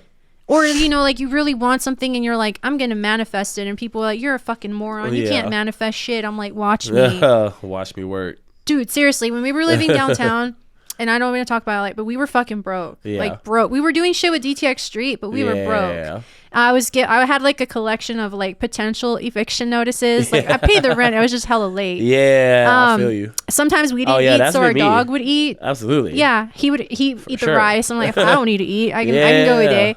Okay. And I would sit on Zillow every night and he would come, like Adam would come and see me. He's like, what are you doing? I'm like, oh, I'm on Zillow. He's like, why? I'm like, I'm looking for a house. And he's like, we can barely afford rent. Like we don't have a car. Like our dog is eating our food. And I'm like, I know, but we're going to get a house. And then once we get the house, we're going to get a car. And then our business is going to take off. And he'd be like, wow. Yeah, okay, whatever. And I would get heartbroken. Sometimes I would cry. I'm not going to lie. I had hella houses saved and I would cry and I'm just like, why is this happening to us? Like, we're supposed to be successful. People think we're successful, but we're broke and it sucks. And all because we believe in this shit, right? And I kid you not, like a year later, everything changed. Just everything fucking changed. Like, it wasn't overnight. It was like maybe 2 weeks. Everything fucking changed. And like, now we have a house. Like we got our house. Congratulations on and then we got the car. Congratulations. And then our business took literally everything I fucking said. Let's clap it up for that. Thank you. Yeah, like I had this is embarrassing. That's amazing. I had like a 590 something credit score. Yeah. Like when I told my brother, he laughed. He was like, "That's really your credit score." I'm like, "Yeah, like it's like a 500." Yeah, like fucked. No, yeah. And now I have like it's up there in like seven like 60s. You know, awesome. So I went from like a 500 to a 760, and I got a house and a car. That's lit. All because I really believed that if I sat there every night and hearted shit on Zillow and saved shit and thought of it and thought of it and thought of it, that it would happen, and then it did. That's amazing. And I just tell people. I mean, and I didn't even try. It's not like I believe in myself. I'm not, and I don't mean that like, I don't mean that as the way that it came out. Self-deprecating as it sounds. I'm just saying like I struggle with like imposter syndrome, and I always think I'm like not it, you know, like oh I'm not really shit, like whatever. So it feels like that in the moment though. No, it does. But imagine if I did, if I was able, I'm trying to take all credit, but like if I was able to manifest the shit, just half-ass believing it, it changed my perspective. I'm like, imagine if I fully believed like that everything I want, I can do. Yeah. And that's why I'm doing sessions now, because I'm unhinged. Yeah. Because this I'm unhinged. This shit made me unhinged. This shit, like, I was like, hold on. You're great. Telling me I can have a thought, write it down, and make shit happen. Yeah. There you go. Thank you, Sessions. Sculpt Neon Signs. Not sponsored, but Hey, we're they trying made to get money this over here. beautiful sign. No, seriously, like I wish people understood. Believe in us. Yeah. We have the answer, Sway. Because like, look at you We right have now. Like, you look like you could be like some rich celebrity guy from LA. And Like, I'm not. Right, but nobody would ever think that you would be broke or have moments where you're broke. Oh yeah, some of the great or illusionists. struggle, right? No one would ever think that because I'm But like, beneath really? this is all struggle. Yeah, I'd be like, really? That Smith guy's broke? No way. Like that guy was dripped out. Like there's no way. Yeah, I'm very talented. You're like, at I made design. this, okay? Thank you. You're like, I bought this fabric. This is what saving money looks like for me. Can we all be as lucky? Exactly. Because I look tore up when I'm broke. I was not Man. looking cute. Like I couldn't afford me right now. No. Like if I made a shirt, it would literally look like Dallas Pigeons just had a crafts day fair and just, you know. Damn, that's so funny. Like, Missy, what happened to your shirt? I'm like, oh, it's avant-garde. It's okay. High-end. It's high-end. It's couture. I mean, but if I believe it, right? Yes. Some asshole will. Trust me, Ye Yeah. has sold. Because I mean, okay, some guy will go to a thrift store and buy Yeah. like a $20 shirt. Speaking of fucking thrift stores, some Yeah. guy at a swap meet was trying to sell a Selena shirt for $1K. Yeah. Like a vintage tee. Yeah. And then he told us that's on the cheap end. Yeah. And that's when I knew I was in the wrong industry, for one. But two, it's like the value of everything is so fucking subjective. Yeah. Like I wouldn't pay $1K for a Selena shirt, Yeah. and I fucks with Selena because she Yeah. was like Baisa, like Absolutely. Mexican American, whatever. Yeah. But I'm not gonna pay $1K. Shit, I wouldn't even pay $250 for Yeah. this one Deftones shirt. Well, that's how you know. It's just and again, that has everything to do with the like perspective of people. Yeah. Like, the value in what we place value in. Exactly. So why can't we value ourselves like that? Like, why is it so hard when we when they have when to it's point for it to us, yourself? right? It's so much more difficult for most people. Why? You know. So I was fortunate to have parents who just like allowed me to understand that I can do anything. So I believed it. I really love that did for you. believe it. No, that's you know, amazing. I like give kudos to my mom and my dad for like my mom says, give me enough rope to hang myself with, which that term sounds crazy when you're black. And I'm like, now I start to say that shit. I was like, should we black people really be saying that term? I don't know. It's a weird term. And I Yeah. start to think about all these things that we say. Yeah, but it makes Like, but it makes sense. That's so unconscious that we just have It's a said very for all dark this time. way to explain like a very real It feeling. is, Yeah. you know, because it's like I get it. It's Yeah. like, you know, like if Yeah. you're going too far, like get your ass back here. Like, I like how you I get cleared it. that up before you got canceled. Yeah. You're like, I can't afford to get canceled right now. you know, and me personally, I'm like, the canceling shit, I'm like, I've had my moment. I'm good. Like, it's whatever. They try to at this cancel you point. already? I had a moment. You had a cancellation I had scare. a moment. No way. I had never. Can we talk about it? We can talk about it now. I Okay. definitely had a moment. I want to hear how It's Smith almost so got funny. canceled. It happened a while ago. I kind of forgot some of the details of it, Mm-hmm. but just like I luckily I was able to bounce back from that shit. Mm-hmm. But it was like a while ago. It was when I was living in St. Louis doing this like fashion fund program, and I remember I had Mel Oldenburg, who used to style Rihanna, like I had like get to him like some do not touch stuff for Rihanna to wear. Like the Rihanna. Yeah. So I love her. that like, and sometimes, you know, the celebrities, they'll like wear your stuff and not even like tag you or whatever the case may be. Yeah. But I like definitely ran across a picture and it had like her wearing the do not touch on it. And I like just grabbed it and posted it to repost it. Yeah. Yo, I guess it was a photoshopped image of some sort. And it's kind of crazy because it literally was like, it was the same font as mine and everything. Holy like, shit, no yeah, way. but it was a Venomous hoodie. Like someone ripped you off? Like, I don't want to say someone ripped me off. I think it was actually like a Photoshop hoodie that had do not touch on it. Like, actually, but it was crazy because the font was like exactly like No mine. way. But it was a Venomous hoodie because then I saw like a photo without it, Uh-huh. and it like was like a fashion blog or something. It was a Venomous hoodie, you know. So and it was right, but I had posted it and I thought it was my shit because because sometimes they take so long to like wear it and stuff. Like when you like gift celebrities things, and I just thought it was mine and I posted it. Yo. They came after you? I have never seen so much action on my Instagram besides the Forever 21 shit. Like, that was on another level. Like, that was the first time I experienced the internet, the hate about the internet. Ugh, I'm so scared of that. Like, oh my God. Like, I was getting called everything. Like, from just like you know, like you're lying, like you fronting, that's a Venomous hoodie, bro, why you doing that? Like, I mean, it was like, and it was worse than that. I just can't remember everything because it was like, it was flooding. Like, it don't matter if I like, because me, I'm like the type where if you say some negative shit on my shit, I just block you. Mm-hmm. But it was so many. Like, you really can block all these motherfuckers. I could not. Yo, that whole moment was crazy. Like, I had to like that was the first time I ever had to like turn my comments off. How did you survive that? I ain't gonna lie, that shit got to me at first. God. Because I was like, I was so paralyzed in that moment. Because as a designer, your credibility is everything. Yeah. Like, and that was the first time I felt like, oh, this is it. It was like an honest mistake. It really was an honest mistake. Turned into like a shitstorm. It just, when you're getting all of that backlash like that, you really feel. Like I said, that was the first time I've like experienced that level of like viralness in the negative way. Oof. I just am like, I'm like, yo, celebrities are strong. Ain't it weird how like you do something good, no one gives a shit. Yeah. And the one time exactly. That's everyone come out the woodwork. Everyone got a comment that day. That's what I hate. Like, they wait for the negativity. They wait for the negativity. So eventually, once I kind of like got over the hump of it, and I literally like, I had like, it was to the point where like the fund and everything, like, because they saw it and they saw all the backlash that was happening. Like, I had to put a press release together to like apologize and a whole bunch of shit and tag Rihanna and all. It was crazy. It was like that crazy. Holy shit! It was that crazy where I had to do all of that. Yeah. You know, and then I made sure. But now, you know, I'm a Capricorn, so I'm gonna like always come back. You know, we don't stay down too long. And then I actually made a hoodie that said, I said this is photoshopped.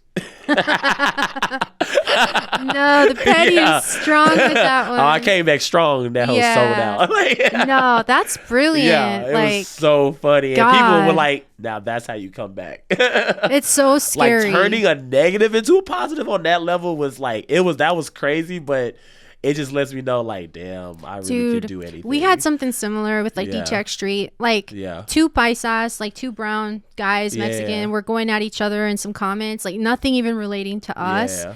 And our very own friends that I will not name, some of our ex-friends, I should say, they like sent us a message talking about we should address this problem. And I'm like, yo, we're DTX Street, we're not therapists. Like, if people are going at each other in the comments, that's not a reflection of our business. We're not getting involved in affairs that don't concern us. We're not talking to them, they're two brown guys talking shit to each other, calling each other derogatory brown names. I'm brown, or sorry, in DMs or whatever. So we didn't address it. I'm like, that's their beef. It's nothing to do with our company. Our friends felt some type of way about that, and they started sending like screenshots that one of them had messaged Adam and was like, you need to address this as a community leader, blah. I'm like, what? Now we're community leaders? Because I don't understand. And then Adam was like, I don't understand why we have to say anything, because if you don't, you're racist. And then Adam's like, wait, what? And then he just said, well, at the end of the day, I'll be racist regardless of what I say, right? They blocked off all the context and just left that at the end of the day, I'm gonna be racist anyway. Started sending that to like ex DTX Street members that for some reason had beef with us now. Like, I don't even know where that came from, because they willingly quit on their own, and we were like, good luck, like, for real. We didn't know there was beef. So I guess there was beef, and suddenly everyone's mad at us, and we're being told that we're racist. Okay, What? Two Mexicans are racist against Mexicans. Okay. Like, come on. I'm like, I was literally born in the mountains of Mexico. Spanish is my first fucking language. How can I be racist against my own fucking people? I'm not. I know I'm white passing, but I'm brown. We literally had to tell people that we were brown. and then they let it go. That's crazy. You gotta defend your. Yeah, I had to and it wasn't even us. It's because two people in the community were beefing, and we didn't bring it to everyone's attention and make a whole fucking woke thing about it, and like, hey guys, let's not talk like that to each other. I can't tell grown people what to do. No. Yeah, it's like. Can't address everything, and it's brown on brown. You know, it's like when black folks call each other like the N-word or something. Like, that's your thing, right? Like, brown folks will call each other the W word, or, well, I don't call anybody that, but these people were calling each other like that type of derogatory. No, you're good. And you know, like, we just didn't want to get involved, and then that made us bad. Mix of that hurricane. That made us the bad people, though, somehow. That's crazy. Yeah, and for like 3 days, I got to experience just. It was real bad. So I feel you. Like, because people come at you with passion. Because they just see they just want to destroy you. Like, that's it. And it's crazy how, like, they literally like to wait. Oh, they love it. They love to wait. They like to see you trip up. They do love to see you trip up. They love to see you when you're on the come up, and when you fall. Like, trying to actually be on some like really like positive shit. Nah, they don't give a shit. No one gives a fuck. You could be calling out like a really important cause, doing like you did with the whole, you know, like Trayvon and all that stuff. And like I said, like when I first did it, like no one paid attention. But when I did it when George Floyd died, because it was a trending. But then you post like an accidental picture of a hoodie, and boom, everyone got a comment. No, deadass. Like, imagine if they engage like that with all the shit we post. Yeah. Like, that's just crazy. I just feel like people, for one, I think it's because we're crazy enough to believe that we can have our own vision and have our own life without 9 to 5s. Like, mad respect to everybody holding it up at the 9 to 5 like life. Yeah. But people like us, we're just shitty at that. Like, why lie? I'm just shitty 9 to 5er. It's not. I'm not built for it. I'm just not built. I'm not even awake before noon. Like, it's like I can't even. Listening to other people tell me what to do. No, like, I'm too Capricorn for that. And I'm on China hours. Like, I'm up at like 3 a.m. working. I'm asleep till noon. Like, because I go to bed at like 5 a.m. and then I wake up at noon. Yeah. So it's like, I don't know. It's just I wasn't built for that. Yeah, it's like I don't even mean live your life the way you want to. Yeah, you know. So and then they see us and we're struggling and we're on the come up and no one wants to support us. But the one time, if anything we do even comes off, they love to punch you down further. Oh, they love it because they're like to put you down further. Like, fuck Missy. She wants to be a podcaster. Fuck her. We're gonna tear her down. You know. It's like they see you doing some positive shit, then they just hate from a distance. They do. But you can feel it. Yeah, like you can feel the hate. And it's crazy to me too. Like, I think about this a lot. Like, you know, when your friends get knocked up, pregnant, when they get pregnant, or they are, you know, or well, it's usually when they get pregnant or they're having a wedding or something. It's a wedding shower, it's a honeymoon shower, and a baby shower, and the post baby shower, so many, and then showers. the 2-month shower. How come no one gives a fuck when you're starting a business? It's like I have to go to all my friends like Can events. I get a startup shower, please? Yeah. Anybody? You know, like we go to our friends' stuff and we're happy and we're like, oh, baby shower, here's some stuff for your baby. Yeah. But when we start up a business, we'll post a post and you get like 2 likes from your very loyal likers, like the 2 people who give a shit. Yeah. But none of your friends give a fuck. Yeah. And it's like, why doesn't anyone care when we're not just having babies or getting married or graduating school? Yeah. Like, how come there isn't like a business shower? Should we start that? Should we start business showers? We should start business showers. Like, or a fashion shower, like new line shower. That's what we're doing. Like, just start it. Why not? We're pushing right? the culture forward here. Do it. You should do like a collection shower and like we bring you stuff, bring you money or something for your collection. I'm gonna have a registry and everything. He's registered at Neiman Marcus. I'm gonna have a Joann's registry. Your Joann Fabrics. No, like for real though. Why couldn't you? Right? Like theoretically, what? No, you can't. Like for real, that's one thing I've learned about life. You can do whatever the fuck you want. I think you should have a fashion shower. Oh, like I would go to that. I'm gonna have one. I'm gonna have one when I leave Dallas. You leaving the shower? Exactly. Oh shit. Okay, yes. So since you went there, I know. Okay, this hurts my heart because I just discovered that I actually fuck with Capricorns.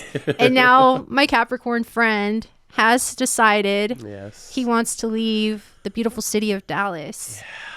Can we talk about why? Yeah. Is just Dallas given no love?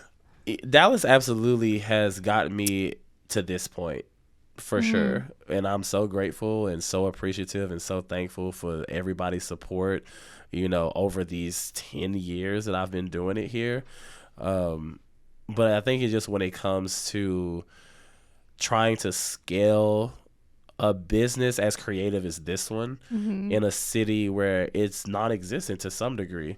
I mean, you have a few designers, don't get me wrong, like, but you know, they're very like niche type of designers, like none that are like doing what I do that you see at like New York Fashion Week, Paris Fashion Week, you know, Off-White level, Louis Vuitton, like those type of you have like really shows distinctive and style. it's a very specific like high-end conceptual luxury street chic contemporary, you know, style way that includes culture and music and, you know, everything about, you know, when it comes to just anything that it gives you that like that feeling, that excitement, you know, when it comes to just marrying these different industries and basketball. And I get to bring in kind of like all these different sectors of things that I love, which usually with high fashion is like what we do. You know, you bring in all these different elements to create these collections or these experiences, these immersive experiences. And I just want to be able to do that on a bigger scale now. And I just feel like either there's people that, you know, who absolutely have believed in me and you know, invested in me, that it's like they still may not truly understand the way this works. And I can't expect them to, because I've been in this since I was 14. Like it's a long time to be in one industry. You know, and I got to see it from a lot of different sides, from being a model and being a designer. You know, so, and even on some creative directions, you know, production type stuff too. So, and then understanding how like I've been inside these houses, I've like literally been a student of my craft for a very long time, and what it really takes being in America trying to do high fashion and become a legacy brand, it's just rare. It just hasn't been in Dallas, like, so it's just like it's rare that it even has happened in America, first of all.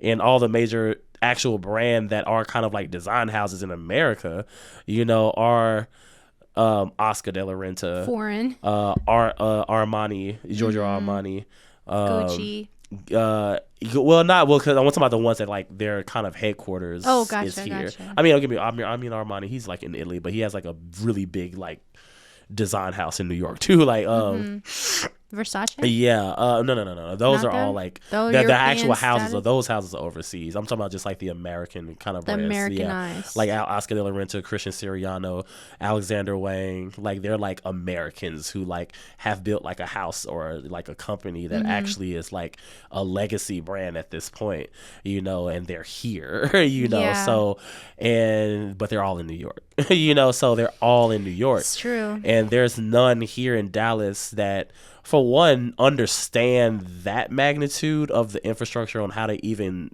be capable to build something on that scale. But I do. I know how to do that. But you need capital. Like, you need real capital. You do. You need real capital to really execute the entire thing at the same time. You can't move it in sectors. It can't scale like that. You actually have to have all of these things working at the same time. And that's like hard to find here in Dallas. Well, because you have to build, first of all, it's like building it out, the infrastructure, and getting, say, like, you know, like I have to get like all the ateliers or all the pattern makers, all the construction, all the different type of designers that I'll need. So basically like all these different roles, which like I know I can do and I can get, let alone building like, you know, out human resources and all that other administrative shit, you know. So it's just like doing all of that, which is like not you know, it's a business. It's still a business, like, you know, at the end of the day. But the thing is, with people here in Dallas, that powers that, you know, I say the powers that be, which means like people who have the resources to actually get behind me and can be pioneers and be the first to be a part of this. But you know, it's just like that, a lot like that, a kind of like injection of capital that I would need absolutely would be in like I honestly like in the millions if I could get it off rip to just make sure I'm doing it right, you know, because it's like you have to build the infrastructure, let alone I have to actually need time to design, and with time, bills don't stop. So you got to still be able to pay bills, but I also need time to just get it all together, you know, let alone like then I have to like manufacture certain things because I have the higher end side, then I have like ready to wear, then I have e-commerce. So I have to build out everything and then build out then add in the accessories, you know, because the accessories, fragrances, and all that other stuff is what actually keeps the lights on in general, as far as like, because they sell the fastest. Those things come in like, you know, they're inventory based, like, you know, the runway collections, like they're expensive, but there's only like one of each design, you know, for the most part, you know. So let alone if I can sell that, which like has an injection of cash off of just one design, but you know, it's the ready to wear, it's the e-commerce, it'll be like my merch side, it'll be the accessory stuff that is the consistent flow of money that's always making money, you know. But you need time to build all that out. You can't, and especially because I started with high fashion, I started as far as like everybody knowing me for high fashion, you know, it's like I was trying to add in my e-commerce side, and like, cause I redid everything with the website and everything, and, you know, and I got in a business partner and everything, but you know, and it's no disrespect to him, but it's still, again, working with new people, and you know, even I had my friend come work with me. It was just like, as someone, I'm trying to understand how to work with people, you know, and listen to them and listen to, you know, the way they think is best for me, even though I knew what was best for me. But also it's like, you know, sometimes you gotta like, I will allow people to just kind of like get, not all the time, don't get it twisted, but it was just like this time I just was kind of like, okay, I'm gonna try to be a team player here. It was just me trying to be a team player. That's me practicing trying to be a team player. Shot. But it didn't work. You know, so and now I have to take back the reins, because I know what needs to happen and I know how that needs to happen. And it's just, and it honestly, I'm almost like kind of mad at myself to some degree that I kind of allowed it, but you live and you learn, it's whatever, you know, because it's just like any business needs like capital all up front to really get when you're trying to actually build infrastructure or hire people, like it has to be there. Like that full amount of capital needs to be there. Like, you know, at least like understanding the commitment for sure, it just needs to be there.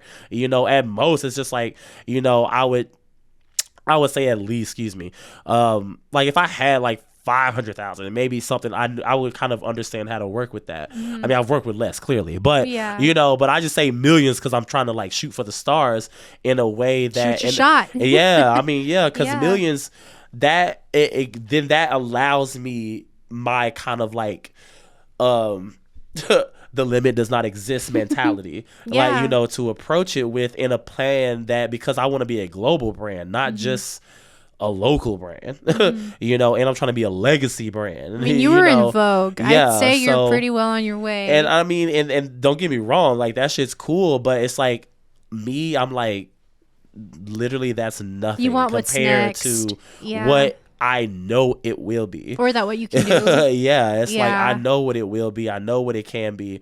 And I understand what it's going to take as far as like the type of capital that I need to really scale that out, you know. And so I just feel like here in Dallas, it's not that they don't believe in me. I know they believe in me because I mean, I've had a lot of their support, but it's just, is it just like that type of capital is unheard of here? It's just unheard of. It's so foreign. It's just too foreign to be first of all, for fashion, and then you got this, you know, black kid as well, like, you know, and then on top of that, it's just kind of like, if you were to look at the financials of everything, as far as like the sales and, from month to month and year to date and all that shit, it would almost like look like I like am not doing great, but that's not the case. It's like, if you look at the moments when I actually had what I needed or did everything at once in this like beta way, I was successful. I was very successful. I never played, but say I played like Mega Millions and I just became like a millionaire. Yeah. And I was like, hey, Charles, if I could write you a check to do a show, like what's the number you would give me? In the perfect world for me, I at least would say 50 million. 50 million. Just on some like, I'll be able to do it all, build it all, be able to take time to do it right, to then put all the people in place to execute, to get the right team, get the right coordinators, get the right public relations person, get the right stage design team, lawyers, get probably. the right lawyers. Yes. Yes. Make sure that all the human resources, administration shit is in order, make sure the tech, the ethics of back end the shit sourcing is all in order. Yeah. Making sure I'm able to like kind of like start to build even the infrastructural part and the manufacturing side better, get the e-commerce shit all like in like as a working machine. And then there's a whole team behind just that alone too, actually. The warehouse shit. And that's just, again, we were just talking about the infrastructure. We ain't even got to like the collection, and then be able to really like do the collection that I want, and then do it on a global scale, on an international scale that allows me to make, when they say that thing like what would you do to get over the noise and make yourself like stick out and stand out. I absolutely have an entire plan of like how I'm going to be able to do this kind of global like collection, which is be the first, this, when I get to this space, then it'll be one collection, but it'll be separated in like 4 sectors basically. Okay. And then there's whole events built around that alone, in the sense of like the show itself, but then like the after party, and then who I book for the after party, in that sense, and not an after party that's just for the industry people.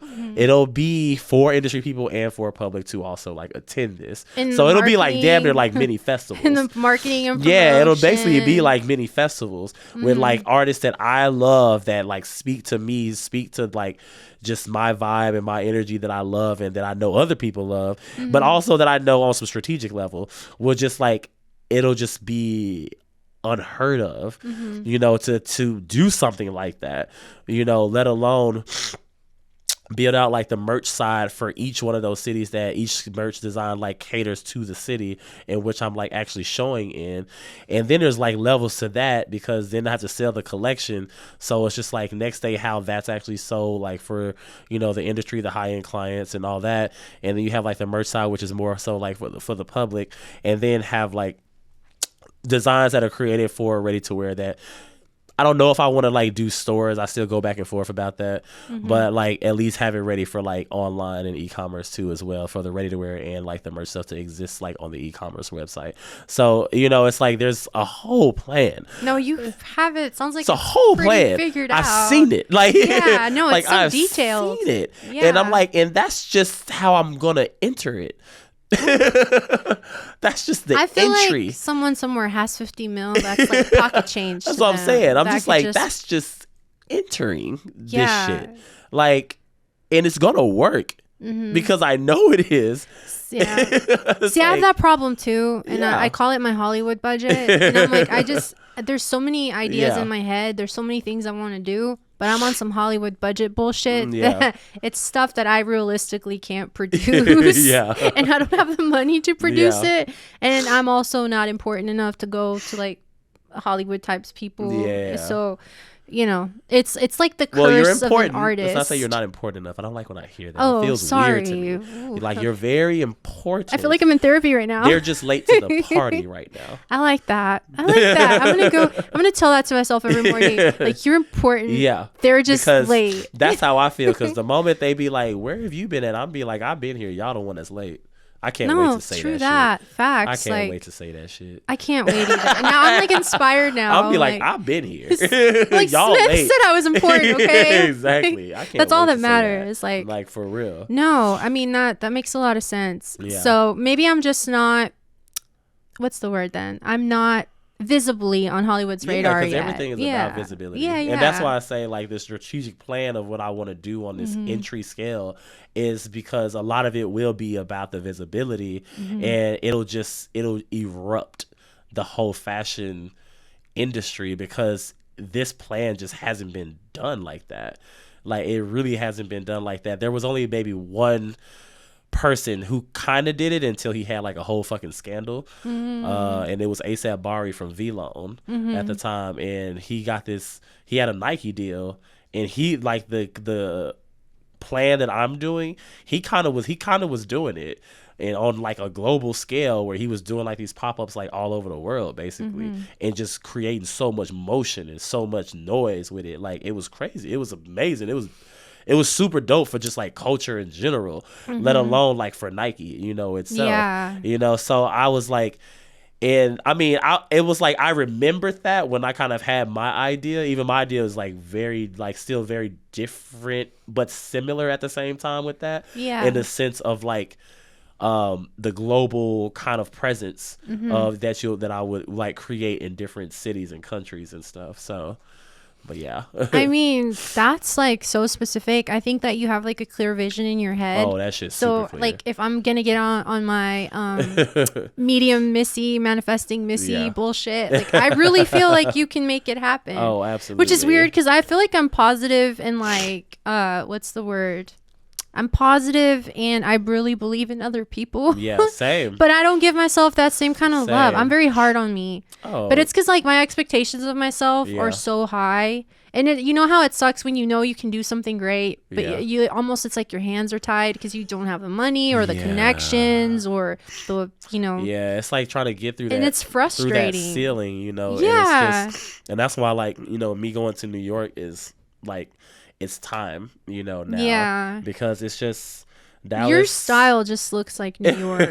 Like, because I personally prefer streetwear. Yeah. Like, I'll probably never be like Versace fashion or Louis Vuitton. Like, it's just not me. It's not my style. You say that until you try shit on. I always say that. True. People always say that, and then when you try some shit on, you're like, God damn. It's probably, I'm just a hater because I can't afford it. No, I'm just playing. But I personally prefer more, like I told you, like that dystopian look, like Alexander McQueen, your style, stuff like that. I prefer that over like Gucci or Louis Vuitton or whatever. And because I know you, me personally, like with my friends have brands or stuff, I like to support.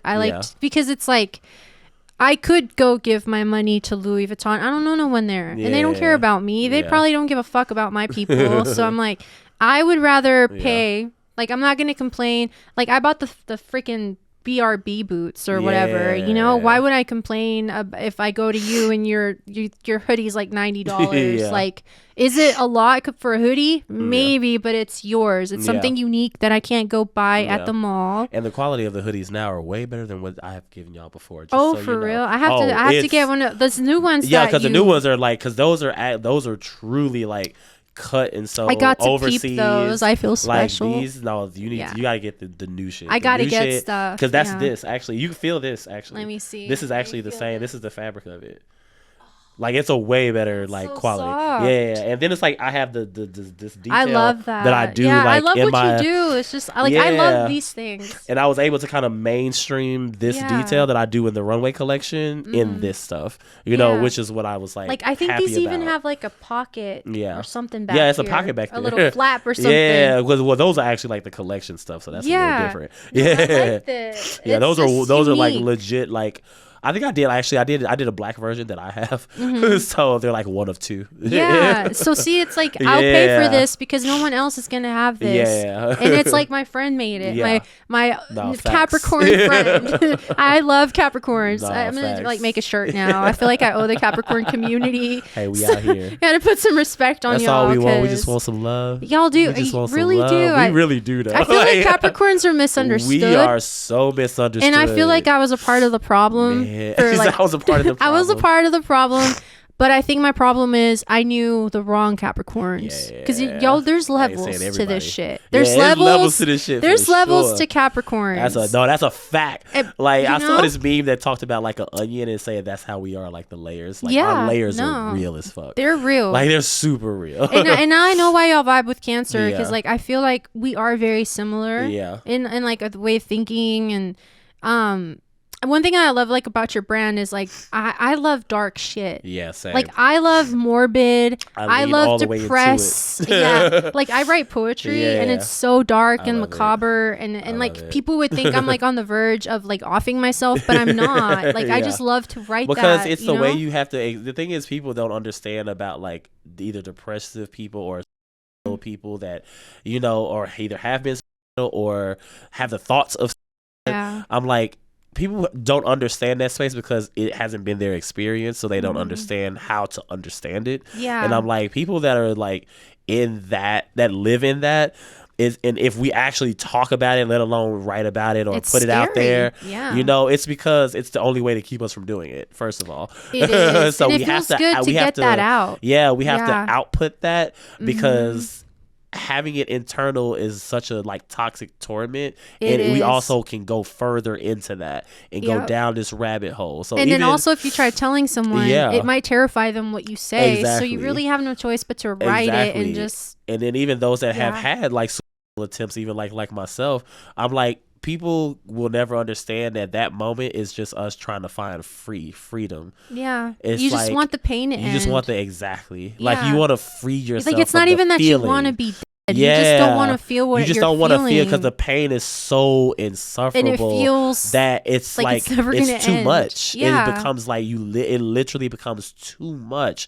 So when people like, I had a friend who committed suicide recently, and he from his balcony, which was so crazy that had happened. And it was crazy because like literally not even like probably like 2 weeks before that, I was on my balcony literally looking over because of just what I was going through at the moment, which in theory I probably didn't need to feel like that, but again, I'm a Capricorn and I feel everything, so Yeah. it just put me Same. where Well, it put I'm me not a where it Capricorn. put me, Yeah. and that's what it is, like, and when I say I could see myself over that balcony, but the only thing that kind of like kept me like from doing that, because it was just like I've had way too many people that have like invested in me and believed in me, and I'm like, I can't be selfish. You were like, I can't even afford to die right now. That too. Yeah, Like, I can't even disappoint these it's people. just like, and it's just like Yeah. I didn't want that to go to waste, and I didn't want to like, Yeah. so it allowed me to.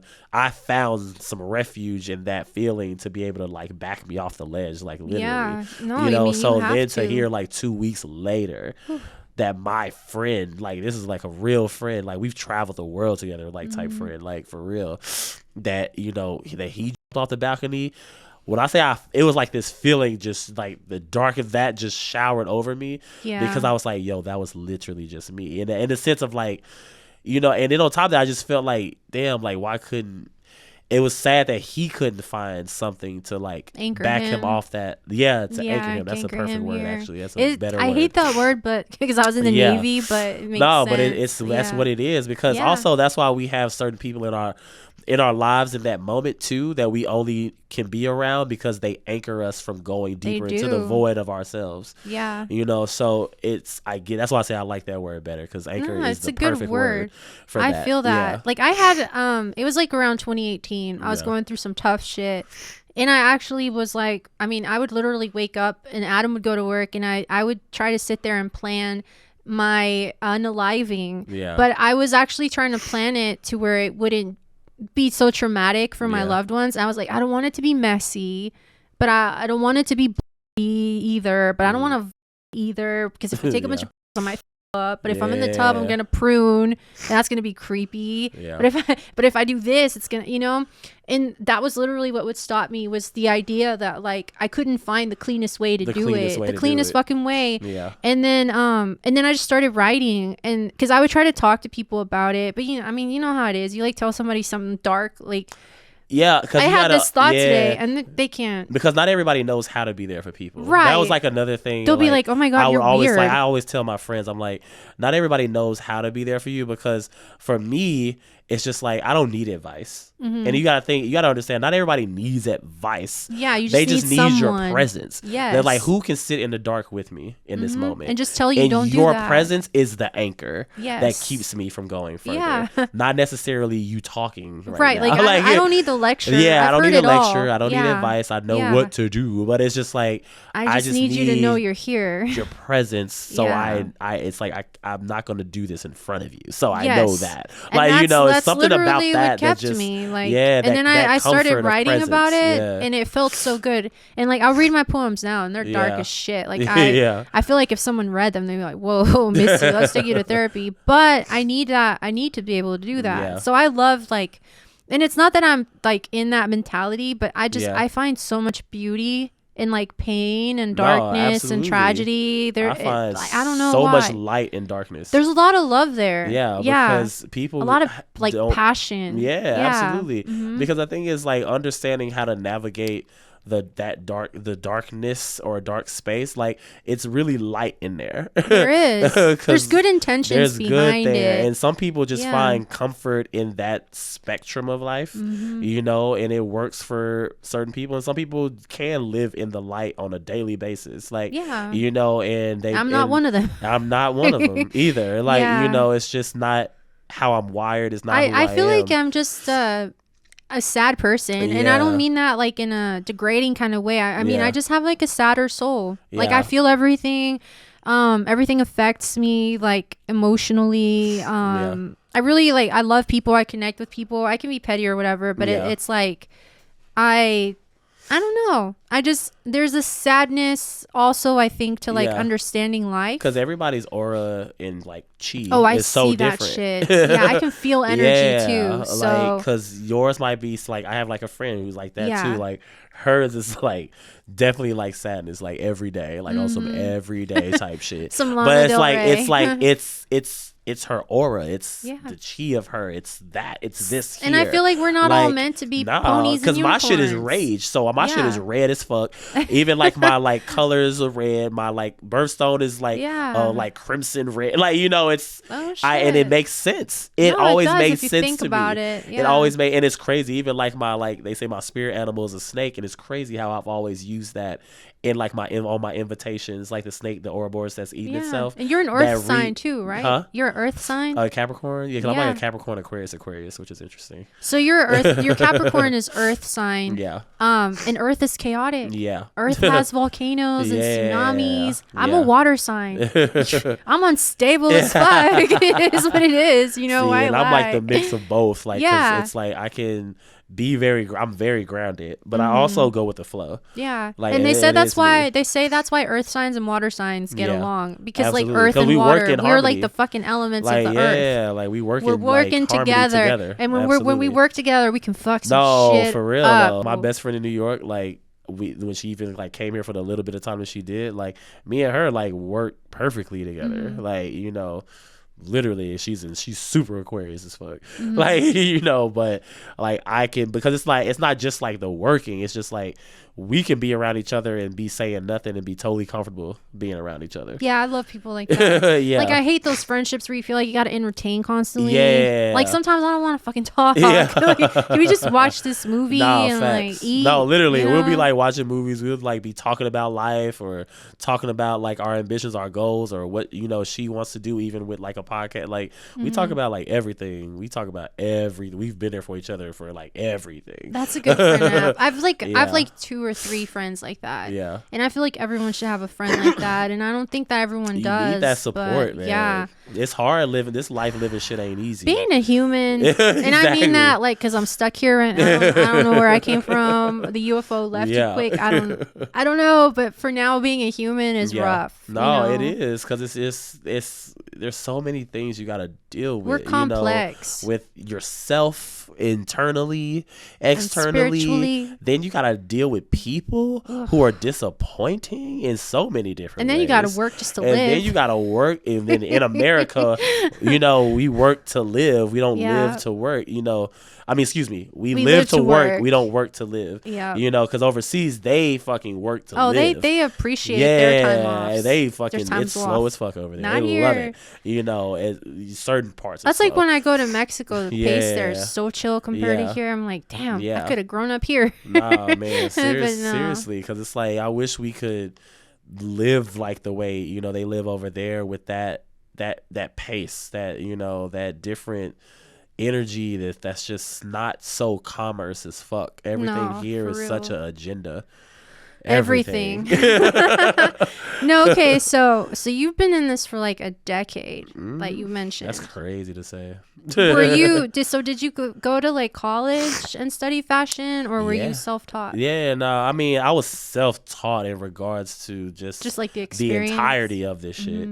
But I only went to design school because I actually just did not know how to like construct clothes. Yeah, like people, I know people rag on college, but like I went to college and that's the only reason I can do my job. Yeah, I think regular college is questionable. But but I feel I went to the art institute. I feel like, I went to art institute in Dallas too. What? I didn't know that. I heard you say that earlier. We're alumni? Yeah. That's crazy. Say what? When did you go? I was there. So I started my line in 2012. I think I got there like 2010 or 11. Stop. Like that. Yeah. Were we like? I was literally at AI from 2010 to 2013. Oh, we were there at the same time then. Were you in the fashion department? I was in the fashion side. I wasn't. Shut up. Yeah. We were literally schoolmates. You know what's crazy? You know how many of let me tell you who else was like. It was like so.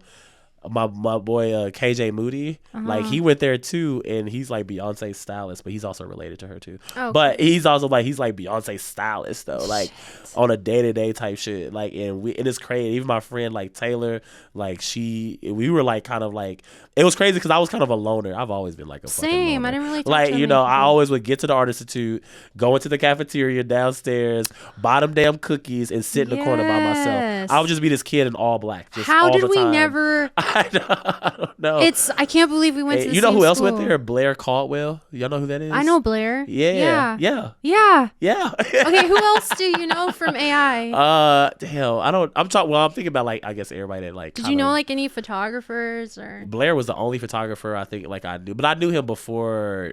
I even knew he was at AI. Then I realized he was at AI too. I can't believe. And I think he was there before. I think he kind of graduated before. I can't believe we were there at the same time. Yeah. Like, imagine how much longer ago we could have been friends. And it's so weird, right? We didn't meet in college, but then we meet like way later. And we're school. Yeah, homies. That's so crazy. Yeah, because I heard you say that earlier. I was like, oh shit. I was like, I don't know. I was like, did I know that or did we not? Like talk we were about both that? there. Like that's crazy. So weird. Yeah. Oh my. Now everything makes sense because AI's got mad aesthetic. Like everyone that goes there is like they're deep into what they do. No, facts. And like I support that over traditional college because what I liked about AI, you learn a trade. Yeah, it's like you learn. And all your professors usually or industry like experts. Like all my design teachers like worked in industry. Like one of my professors had rebranded Pizza Hut. Like damn, like these were people that were legit. Yeah. And I loved college. Like I know people talk mad shit, but I had a good experience. I definitely had a great experience. I don't think all my peers felt like that, but I also was already in the industry prior to getting into Art Institute. Yeah. So I knew what the industry really actually looked like and was. And they prepare you, I feel like, because the grueling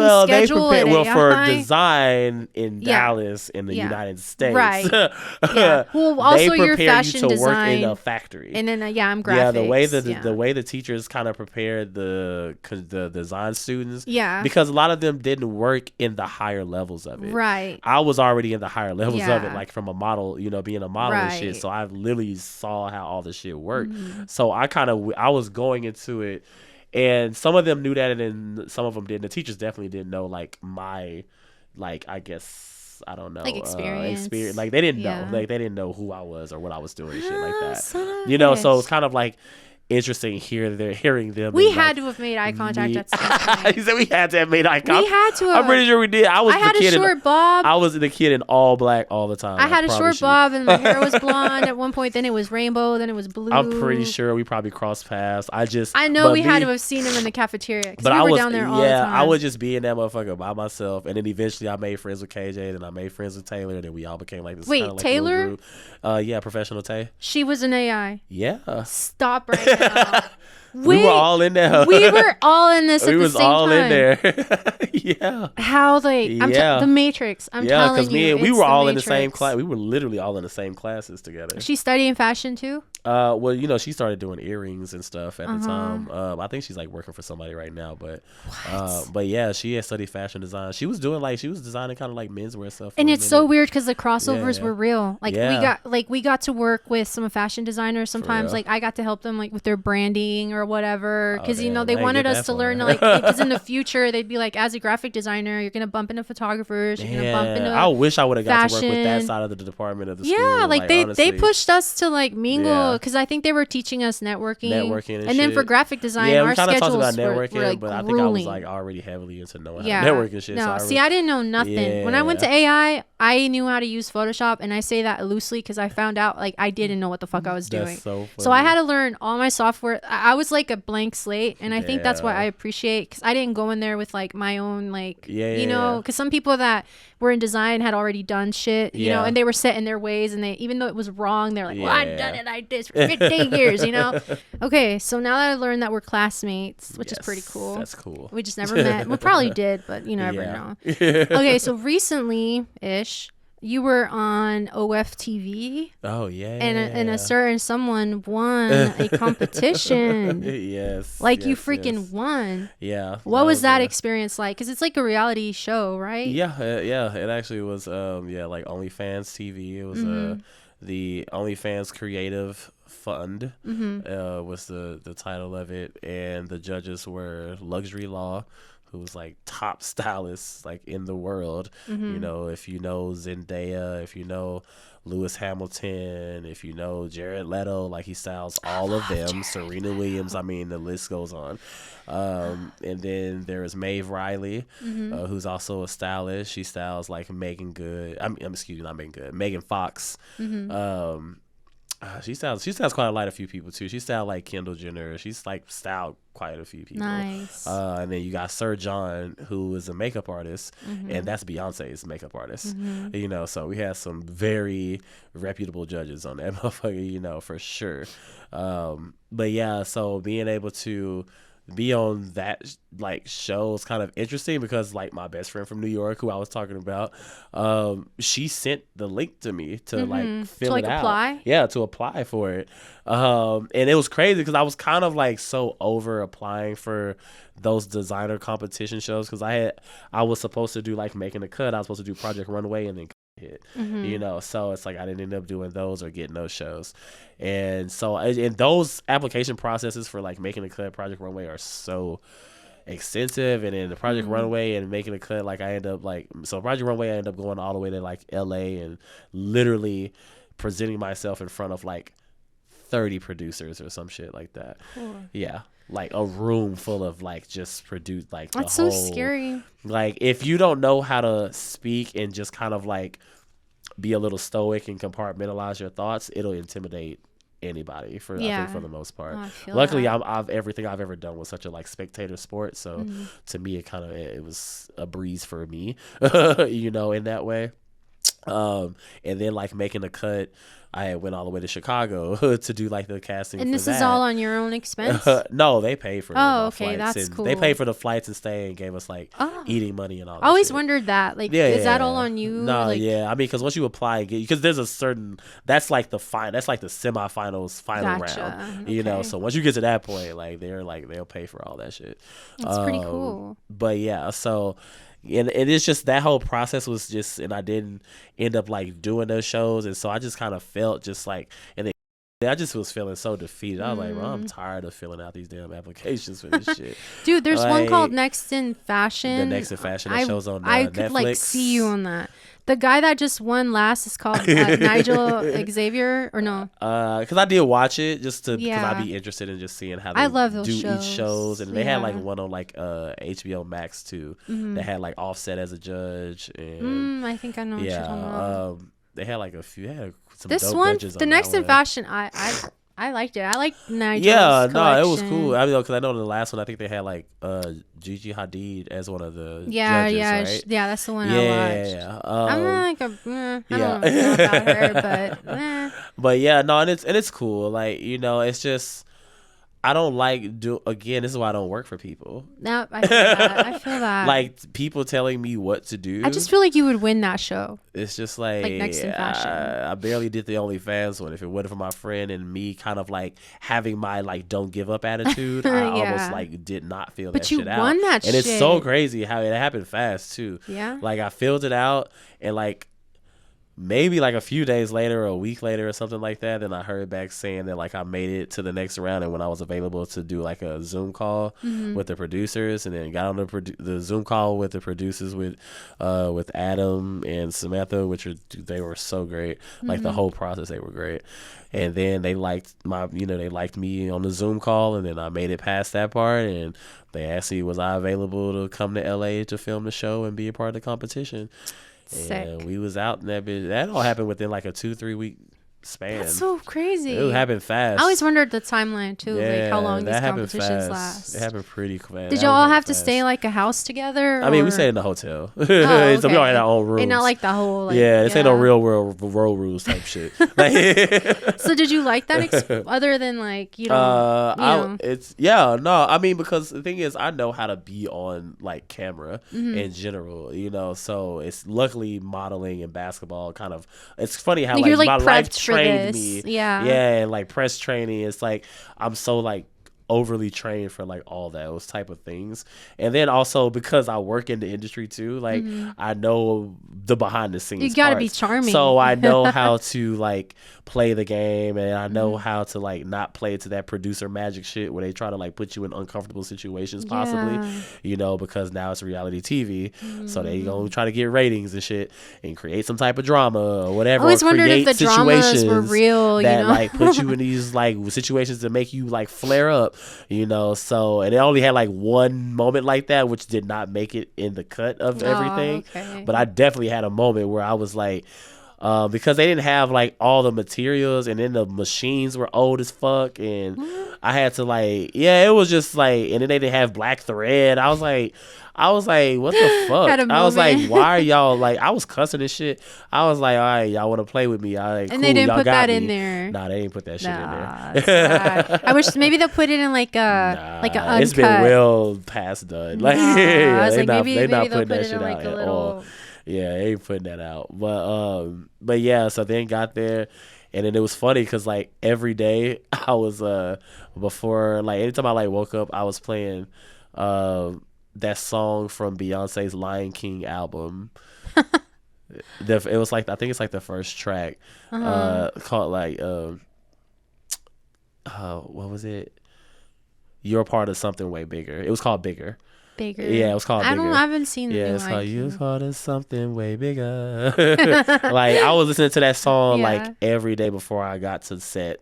I was just listening to it on like repeat because of just like what it said, like the words that she was saying, like you're part of something way bigger, like, and it's real. Like, when you really believe that, And you and I believe manifested that, that shit. I believe that shit. Like, it's such a powerful song. If Manifesting is true. Man, You just gotta seriously. fucking do it. Like, believing that you are a part of something way bigger, like. I like walked in with that attitude, with this like, I walked in with like a soldier mentality. I was friendly like when the cameras off and shit, but the moment that shit got on, like I was in like competitive military mode. Like I ain't give a fuck about nothing, nobody. I was just like, I'm here to win this money. Like I knew I was taking that shit home, like for sure. So it was like I did all them challenges. So the first challenge was what was the first? Oh, the first challenge was just like us talking about ourselves. So just selling yourself, basically. And I won the first challenge. Of course. 'Cause you've been doing this shit. Yeah, I'm like, what? Talk about sell yourself, basically. I'm like, that's easy. Like, I got a whole plan here. Everyone else is like, Yeah, I got a whole plan here. You know, it's just, I'm just very concise, you know, with how to talk about my passion, also talk about how I'm going to get there, and talk about like the execution. So I know how I think that's the difference between you and like just a typical everyday creative. I feel like you have to know what you want. Yeah, you have to know where you're going. You need to know the end goal. Yeah. And like for us, we've always felt that way, but we'll meet like other artists and they just kind of like live there's day no to day. roadmap. Yeah, it's kind of like day to day. It's they like don't know what to want. Happens. And also I get not knowing what to want because you don't know what you don't know either. Exactly. You know, it took me understanding more about the business side of fashion and understanding capital and how that works for me to even be able to even talk more into it opposed to just talking on some woo-woo shit. Like, you know, because creatives, we can get real woo-woo and just stay there and try to like oversell people in that way and think that we actually like told them anything. Like, you know, we're really good at that. You know, so I won that first challenge. Then the second challenge was doing an inspiration board, but I hate doing those. So I hate doing mood boards and shit. But of course, like I'm an overachiever, so I went all out and shit. So everybody's board was like glue and flat, and they just put it on the easel.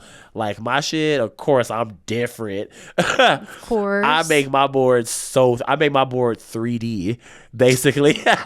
So we had that Capricorn. Exactly.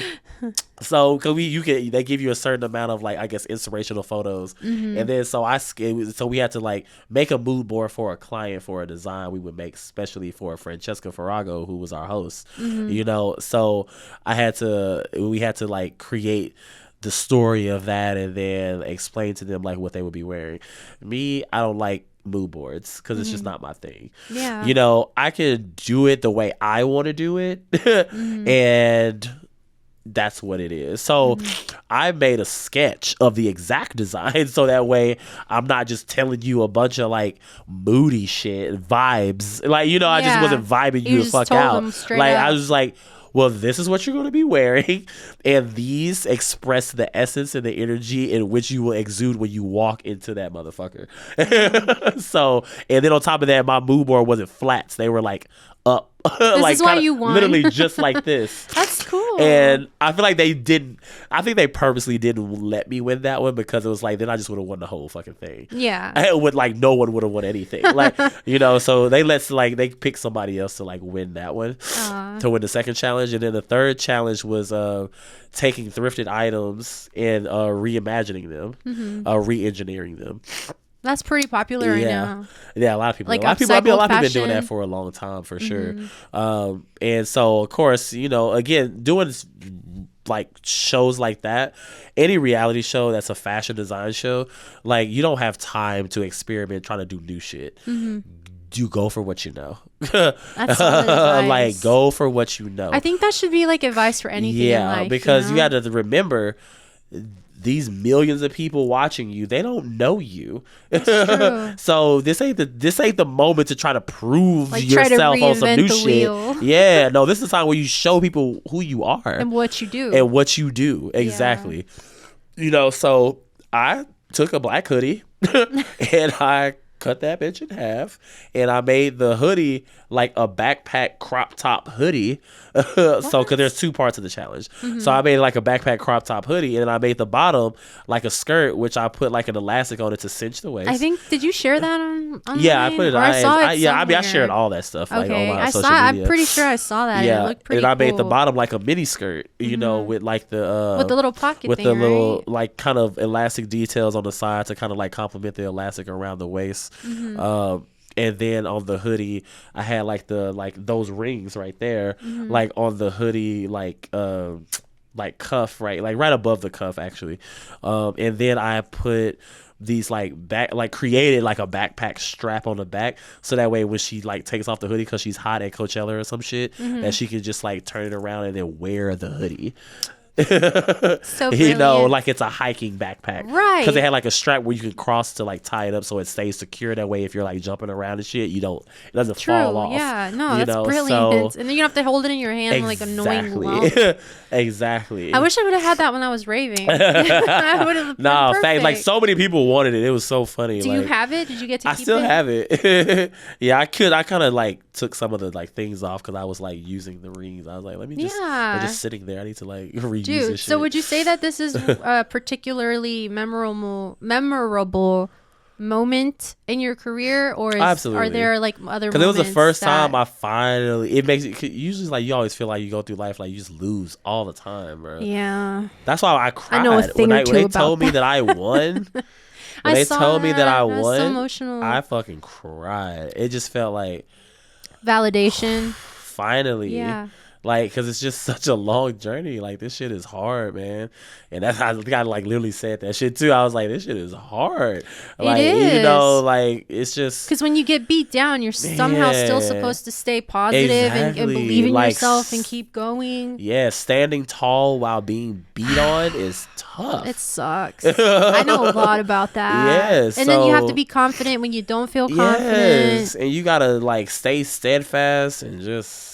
Like, you gotta keep your composure. It's hard going forward. It's hard to keep pushing. It's like, why is it so hard being poor? Yeah, exactly. It's just like, damn. And then it can't be for no reason. It's like you don't feel and do this shit for it can't be for nothing. No. That's when you start to just like that's what kind of keeps you going. It's like this can't be for nothing. It's like the Delulu because of it comes it, too like, natural and it comes too like easy for you to do it.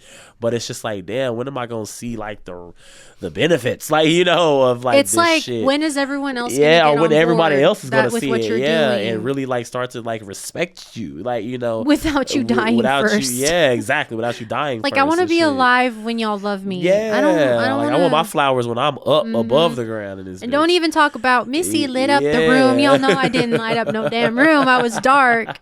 I hope y'all say nice things about facts. But, I'm like, don't lie at my funeral. Yeah, don't be lying. I call it my funy because I don't like that full word. I feel like it's like bad juju. Oh shit. So I always, whenever my friend and I talk about it, because I'm like, you're doing the eulogy, obviously. I'm like, it's gonna be at my funy, or we just call it the event. That's so fun. I like how like every culture has like their different superstitions. Yeah. Like my one friend, she said never whistle in the house because it's like bad luck or something. Yeah, that has Santeria roots. Yeah. Supposedly like there's spirits that don't like it if you whistle in the house. I used to have this godmother. She was a santera. She had this little rock deity called El Egua. And so when she would visit us, she would have it in a little bowl or something. And my little brother was like a little shit at the time, and he liked to skip around the house and whistle. So one night she was like, "Hey, don't be whistling at night." Yeah. And he was like, "Why?" She's like, "El Egua don't like that." And my brother was like, "The little rock." Okay. And she's like, he'll hurt you if he doesn't like it. So my brother kept whistling. He trips. Whoa. Yeah, he tripped, and then from that day, like he kind of hurt himself, not like bad, but he never fucked with her rock again. Yeah. And like I don't know like what she was into or whatever, but it was weird. You know what I'm saying? Like the little rock did not like the whistling. Rock ain't like that. So I was not about to whistle. Okay. Yeah. So then moving on to like your impact in the community. I know that you like to do a lot of stuff for the community. I actually read that you're involved with like women's advocacy groups. And there's the funny part, and I relate to this. You actually support emerging designers and students through scholarships and funds. So it's like you're definitely a giver, which is funny because I feel like those of us who never receive are typically the biggest givers. It's like I guess it's maybe that complex like because feeling. It's bigger than us, so we know. Yeah, and then we also know what it's like to not have that support or belief in us. So I think that's pretty admirable. What like inspired you? Because I just wanted to be able to. I wasn't like, I mean, because I get like I have like a lot of like clients and stuff that like they do a lot of charity work and stuff, and I've had like some people ask me to just like help or be a part of certain things, but it's just like I kind of need to be a part of something that like I come from and that I can relate to, because I don't ever want to like just for the sake of it's a charity. I mean, and it's all like I get it, but I want to be able to feel connected to it, to the community. Yeah, it's like I want to be able to feel connected to the cause of whatever that is, like so, and not just like, and not that I like, even if I'm not connected to it like directly, I still would support like the women's like Genesis. It's just like I'll still like support, because like it's just, but again there's some level of connection with that for me too, personally too. Okay, so clearly you're a designer who's willing to push boundaries. Absolutely. and you clearly have a very concise path, I guess, that you want to take your brand and elevate yourself. what advice, and I know you said a little bit before for the emerging artists, but what advice would you give someone who say was in a similar position, like they had no capital, maybe no formal training, they just have a dream and they're willing to work hard at it? Like, how would you motivate someone like that, despite even your own struggles in the industry? I think first of all, you got to have a conversation with yourself. Is where it starts. Yeah. Like, it starts with you, and like, you need to understand your why before I believe you can pursue anything personally, because and be obsessed with it, right? Exactly. Because like I said, it's not enough to love it. You got to be obsessed with it.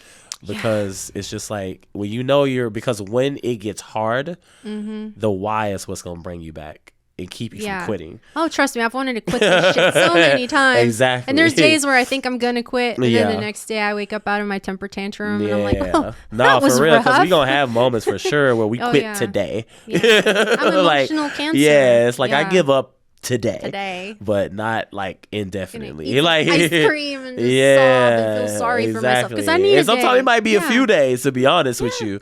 Like, I might just not be feeling it this month. Like, to be honest, like, it's that happens. I go through hiatuses where I don't do shit. Yeah. And then you feel guilty. Yeah. And then it's just like, well, it's just because the calling of it, of what you do, the fibers of how you are and who you are and what it's meant, it's yours, it's your gift. It won't let you quit. Even if you try, I know, it just won't let you quit. I get mad at myself. Yeah, like, I could just give up. It won't. But my own integrity is like, bitch, you better not give up. The fibers of who you are will if you give not up, they let win. you quit. So, and you're like, who's I they? tell people, like, know the why first and foremost before you even think about pursuing anything entrepreneurial and whatsoever. Then be ready to fucking suffer. Yeah, and then learn the business first. Yeah, because the gift is there. Like, that's already there. But I would say focus on like building. When you say business, you're talking about like the legalities. Definitely like the legal parts of it. The county, for sure, like registering your business, your IRS, and tax ID and all that shit. Like, do all that, get your business account open, like all that shit. Shit's because so whack. No one tells you all that shit. When you first start off, like, it's scary no one too. tells you all that. When we filed our LLC, I was like trembling. Yeah, you don't want to like fuck up and write the wrong thing. No, I was lucky. Like, I'm lucky to like have my business partner, Thomas, who actually like helped me with all of that, which I'm super grateful for. With just his guidance in that space. Because like I knew it to a certain degree, but my guy, he is like a wizard with like. See, that's all what the I lack in stuff. my life. Like, I don't have anyone who's done what I'm doing before me. Not in my family, not in my friends. Like, we're really kind of alone. Yeah. So when we did our LLC and just it's like, well, I submitted some answers. Let's pray for the best. Yeah, it's Hail Marys. And then right now we're in like barely going to get our CPA because it's like so new to us. So we're just now going to get our CPA, and I'm terrified because this is a person you're trusting with your financials. Yeah. And if you're a dumbass like me who doesn't understand it, it's probably easy to take advantage of someone like me. So I feel like I still need to understand it. No, you absolutely need to always be managing all your shit regardless. But do I want to learn? I mean, you just need to. There's like, because luckily, like, I'm like do management and like artist management and stuff, so I have to deal with like contracts and all that stuff anyway. So it's just like, it's still good to understand the verbiage and the way it's used. It's like, now if you get a lawyer to do all this, great. If you can just get a lawyer just to handle it all for you. Like I said, my business partner, I was very like fortunate that we had a lawyer like handle all that shit. And then I just had to like read contracts and sign them and stuff like that. So I'm like I said, super grateful, and a lot of different things when it comes to like my business partner too. Actually, just when it comes to other opportunities that we'll be able to like create together. I say get the business in order, because when you do want investors eventually, they're going to ask for all that shit. Like, and they're going to ask for your financials. They're going to ask how much you're making, but you need to have a business account to do that. It's like Shark Tank, right? Like, you're going to have all that information ready and done. Like, they're not trying to come in and like do all that shit for you. Yeah. Like, you got to have that already set up. I think at this point, what I've learned from every guest is I need a mentor. And I mean, I like the general pop that has a business. We need mentors. We need CPAs. Therapy. And now like maybe lawyers. Yeah. Like gotta have a lawyer on your side. So I mean, they just kind of make your life a little easier. Yeah, like it's sad that you even have just like your own business. Yeah. Like that's why you're broke, because you gotta pay all these other people to keep you from, Yeah. No, I feel that. And then that becomes the motivation to make a lot of money, so you can pay everybody else to handle it's everything. Like not else. even because you're like, fuck me, I don't even feel like doing this shit today, but I gotta pay the CPA, bro, and she's not going anywhere. But it's like eventually it becomes like, it's an investment. It's an investment in your future. It's an investment in your business, and investment in just making sure you just have things like all your ducks in a row. Like you gotta be in your head. You have to realize that you're worth all the time and effort you give your 9 to 5. Yeah. Because that's really, at the end of the day, it's just they give you a salary. They base you on a numerical value, and it's comfortable. And every 2 weeks, you get a paycheck at the cost of your sanity, your time, your family, special occasions, whatever. And I mean, we get to participate in most of that shit as entrepreneurs, but it comes at the cost of your sanity because of financials and just like. Yeah. Well, there's something about seeing your own art and being your own critique, when it's your own stuff, you get to enjoy your life for you, and not for someone else. But you're also super hard on yourself, and I feel like I'm meaner than any boss I ever had. I'd be like, it's trash, start over. No, absolutely, like bullshit, start over. No, you can be very like. I mean, when it's your vision and it's your baby and it's your shit, like it's very easy to be very violent. It is. But it's only because like you're all trying to get to the same like goal of this imaginary perfection of whatever the fuck it is. Like, it's like we're all trying to just get it right. We're all trying to make sure it's executed. We're trying to make sure it's efficient. We're trying to make sure that it's turning over to create profit so we can keep doing this shit. Like, and that's all we're trying to do. That's why we don't sleep. That's why, that's why we don't sleep. And that's why I say, if you have a team of people, it's just like, it's at. Just make sure the respect is there first. Yeah. Because if you don't respect people, dude, I can't wait to have a podcast team. I can't wait to have a team and have better help. Sponsor, things like that. Maybe she'll go viral off of this one. God, please. And then have I'm no Bobby, sponsors. but Missy. It's got a ring to it, Missy, Bobby. Like, I mean, look at this setup. Yeah, like she's doing and this. I'm actually dead inside for real. They're doing this by It's themselves. not an act. Like, yeah, come on. This is all self-funded. It's crazy. Which reminds me, like, if you know who can be my mentor, if you know who can be my CPA, if you know who can be my therapist. And what was the other thing? Oh, if I need a lawyer. Yeah. Please comment in the comments and tell me who I need to talk to get my shit together. Because Smith said I got to get it together. And if you want to sponsor us and in if you any way, sponsor us, please comment below. Yeah. And subscribe. And like us and share. Yes. And tell a friend. Yes. Tell them to check out Charles Smith and check out Missy Monoxide because we're pretty fucking cool people. Pretty awesome. Yeah. Like, I think this conversation. We got in there. It.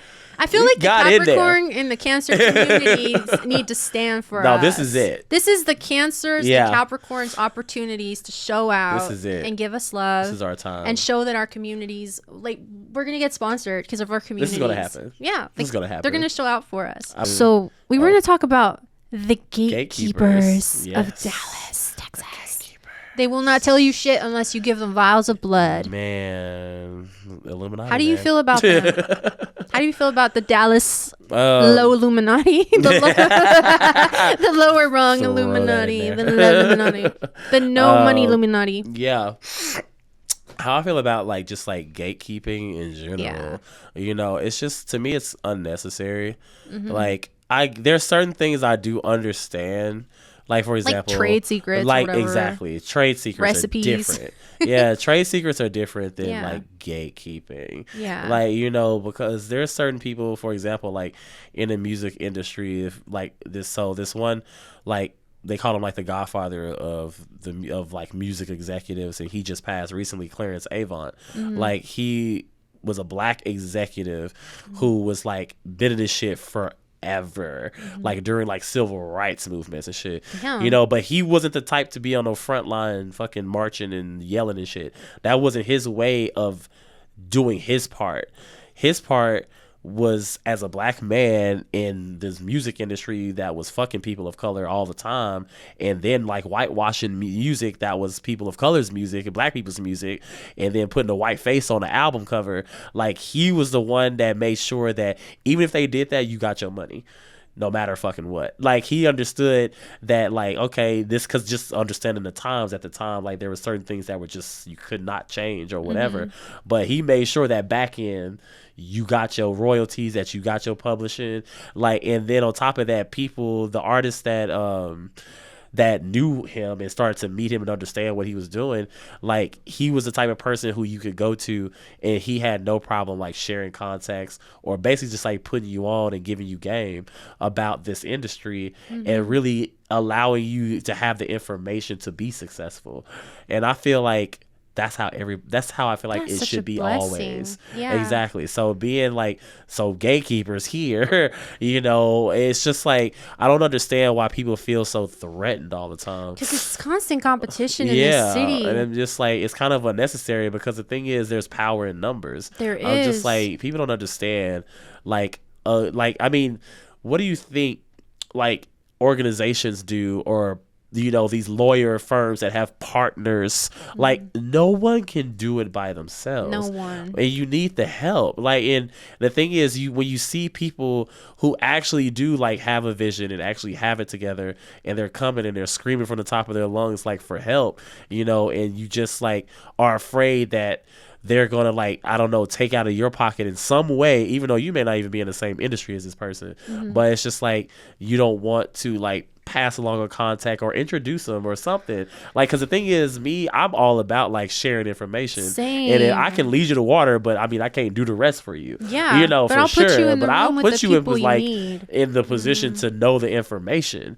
You know, so even when it comes to design, when people ask me about certain like, now there are certain trade secrets for sure that I'm like not going to share, but you know, Well, of course. but when it comes to like manufacturers and shit like that, I'm like, I'll share that all day. Like, I was lucky to have like one other designer that I like reached out to because I was trying to get this stuff made in a manufacturer, and I had actually never really just super worked in a I had like some stuff done, but it wasn't the way I like really wanted it. But you know, I literally just asked, and I was kind of like scared because most people, again, they don't want to share like their things. Yeah. You know, so I just called him one day because he kept sending me his stuff for free, you know, just to like wear, and just like, he wasn't even really looking for me to like post it or nothing like that. But I was like, you gonna send me some free That's shit? that networking shit, I'm gonna right? post your shit, bro. Yeah. Like, I don't care if I have a brand. See, you see, we're both designers, and I'm like posting him on my stuff. Yeah. I'm like, that's how I'm like, I'm not threatened by nobody else because it's only one me. Yeah. Like, my ideas are mine. It's like, so I don't feel threatened by another designer or sharing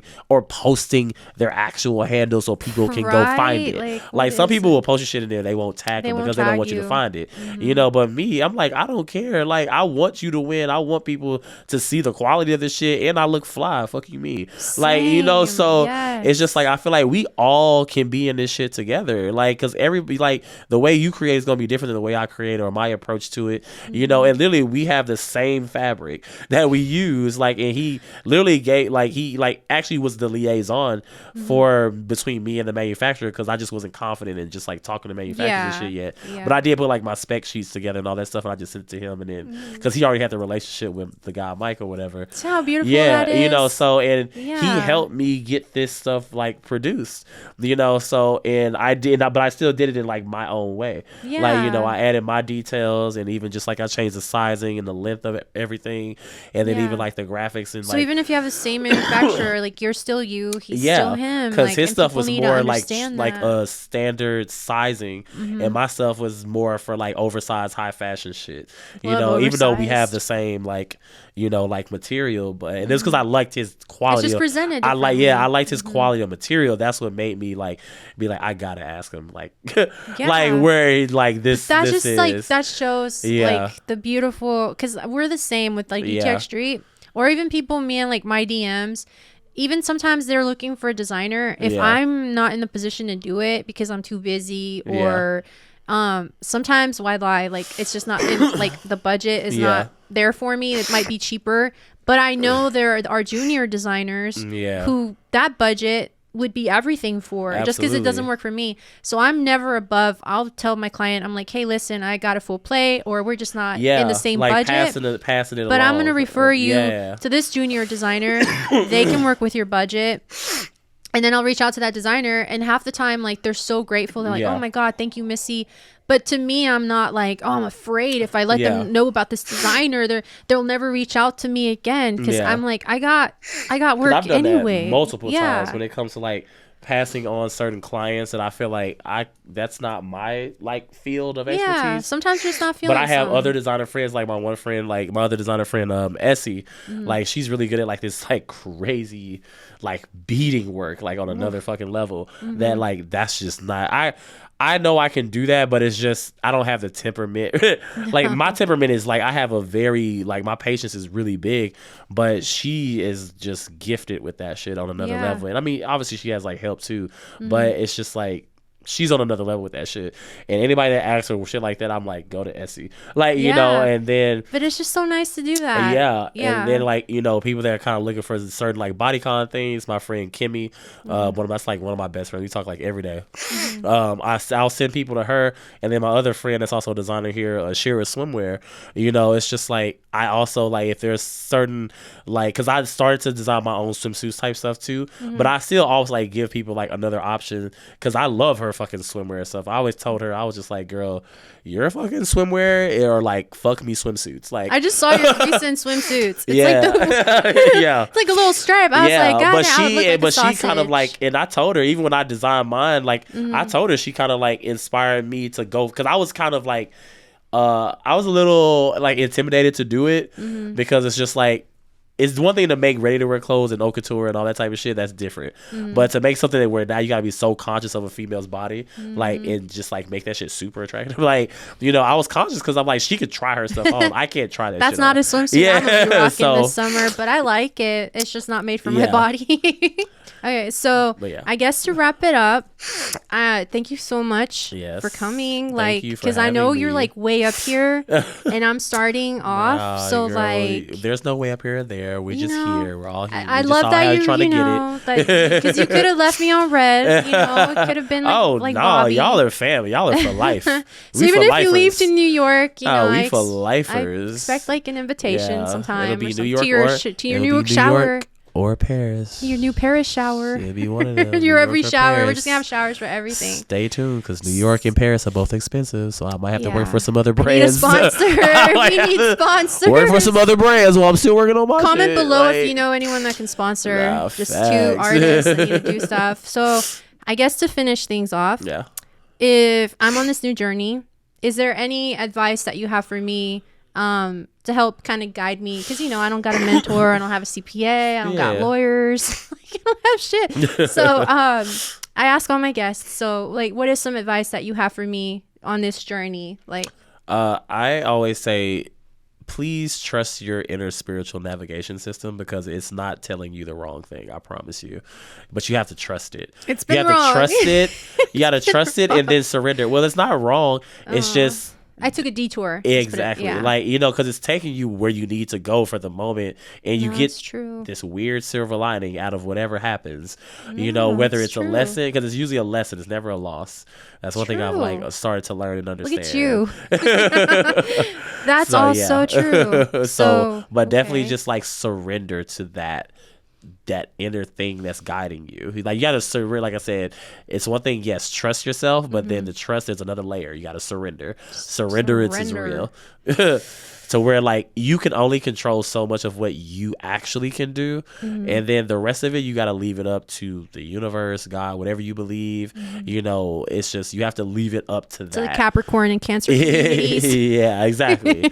You got to leave it up to that, and know, and then surrender and know that you're gonna be okay. But just focus on what you can do, and then surrender and be like, all right, I did my part, and then keep it pushing.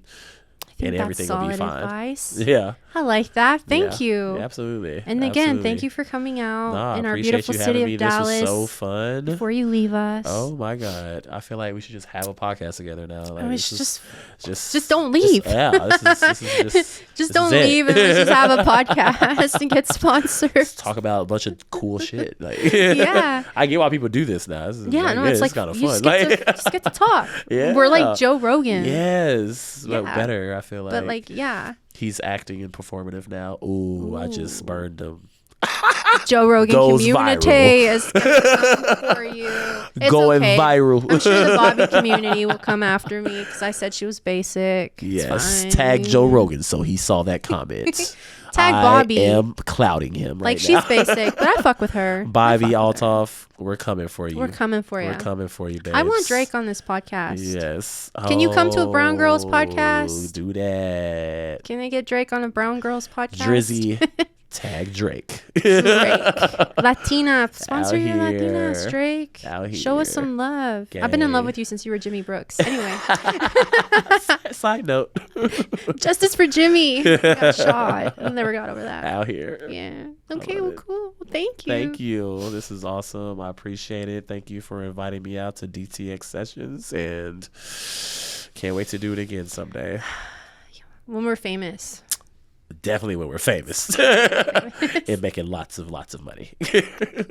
And you'll have many sponsors. All the sponsors. Right? Yeah. All the dreams, all the sponsors. And you'll have your $1 million fashion house. Absolutely. So everybody please. And I'll have a Smith custom purple. Oh, it'll be a whole vibe. Whole fit. We're going to give her a whole wardrobe of a situation. I need this to happen. You and your Sponsor partner. me, I'm so gonna have Smith you and your will partner. I'm make gonna have y'all me laced up a for fit, sure. Y'all. Purple. But yes, but everybody, please like and subscribe, please. And comment purple And fit for comment. Missy, so Smith will make it. Purple fit, Joe Guilt Rogan, him. Drake, all that. Like, Gatekeep. we're trying to go viral, okay? We really Please. are. We need this. We need it.